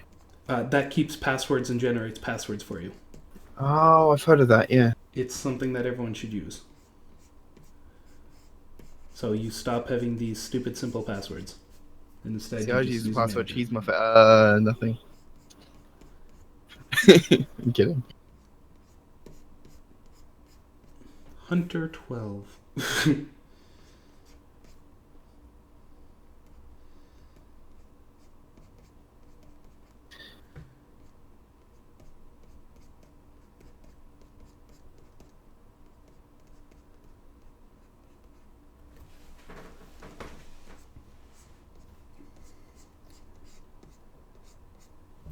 I'm pretty sure your password is I am so cute. I am so cute. Nah, nah, nah, nah. That would be a pain to type in. Yeah, but only I would guess it. And everybody who watches this video. Oh yeah, I just ruined it for you, didn't I? No apologies! And welcome, Pencil Case. You finally jumped in. Oh, hello.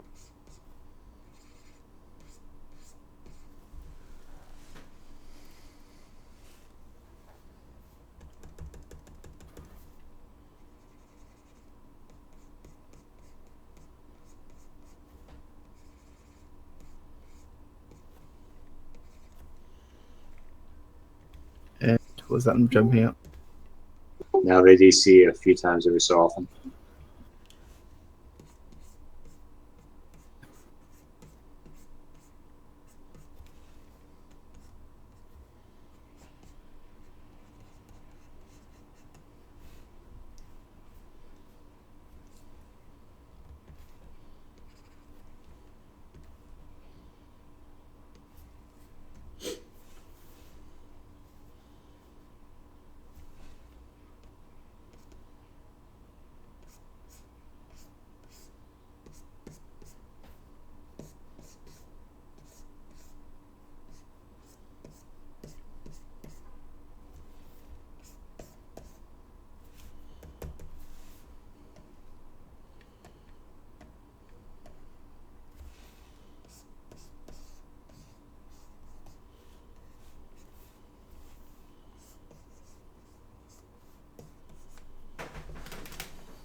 But yeah, does anyone else have any questions they want to ask us while you got us here too?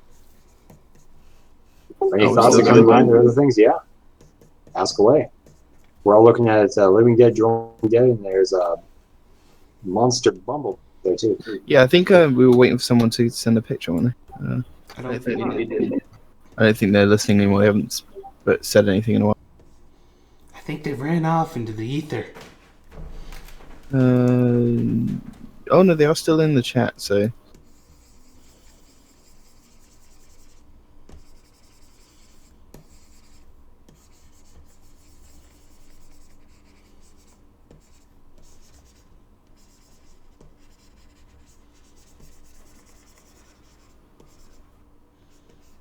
So last chance, Binky T11, if you wanted to send us your picture to be critiqued and looked at, please find a upload somewhere and throw us in the chat.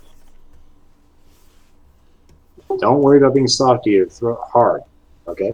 Very much force. Living Dead's face. You can handle it.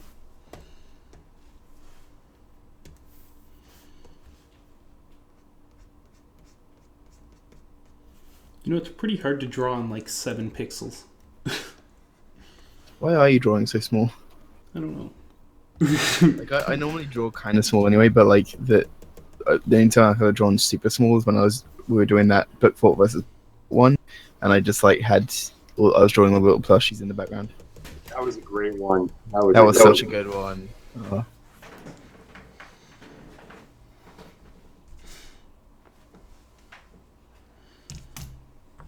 I found a few artists who do insanely good plushies.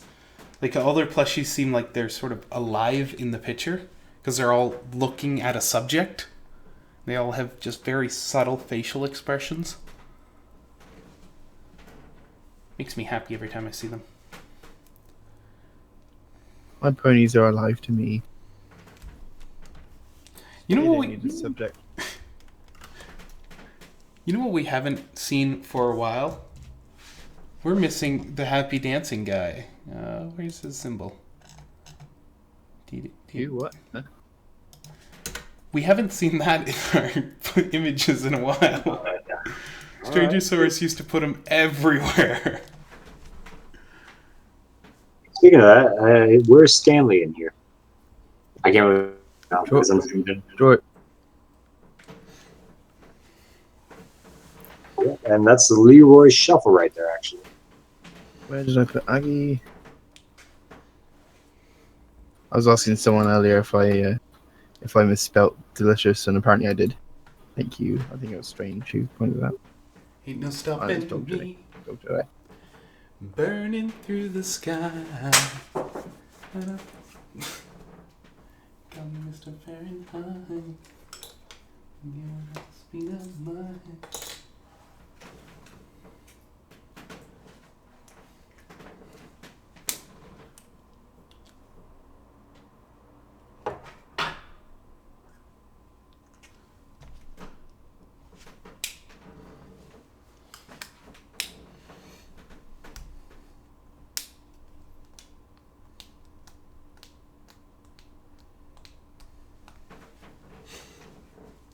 I always find it amazing when smooth lines come out of an artist and then their writing like doesn't seem to match the art, because you know they have this insanely steady and smooth hand, but for whatever reason it never seems to translate to writing, and it seems to hold true to a lot of people. Where You're they're talking about my handwriting on this. yours just reminded me of it. Like, But no, yeah, exactly. It's the thing. Drawing and writing are kind of very different worlds. They're both art, but they do have different elements. Even though they have a lot of similarities they share, they both convey in a different way.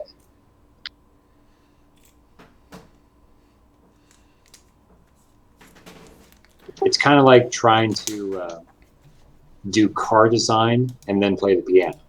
They both do art in some form or another,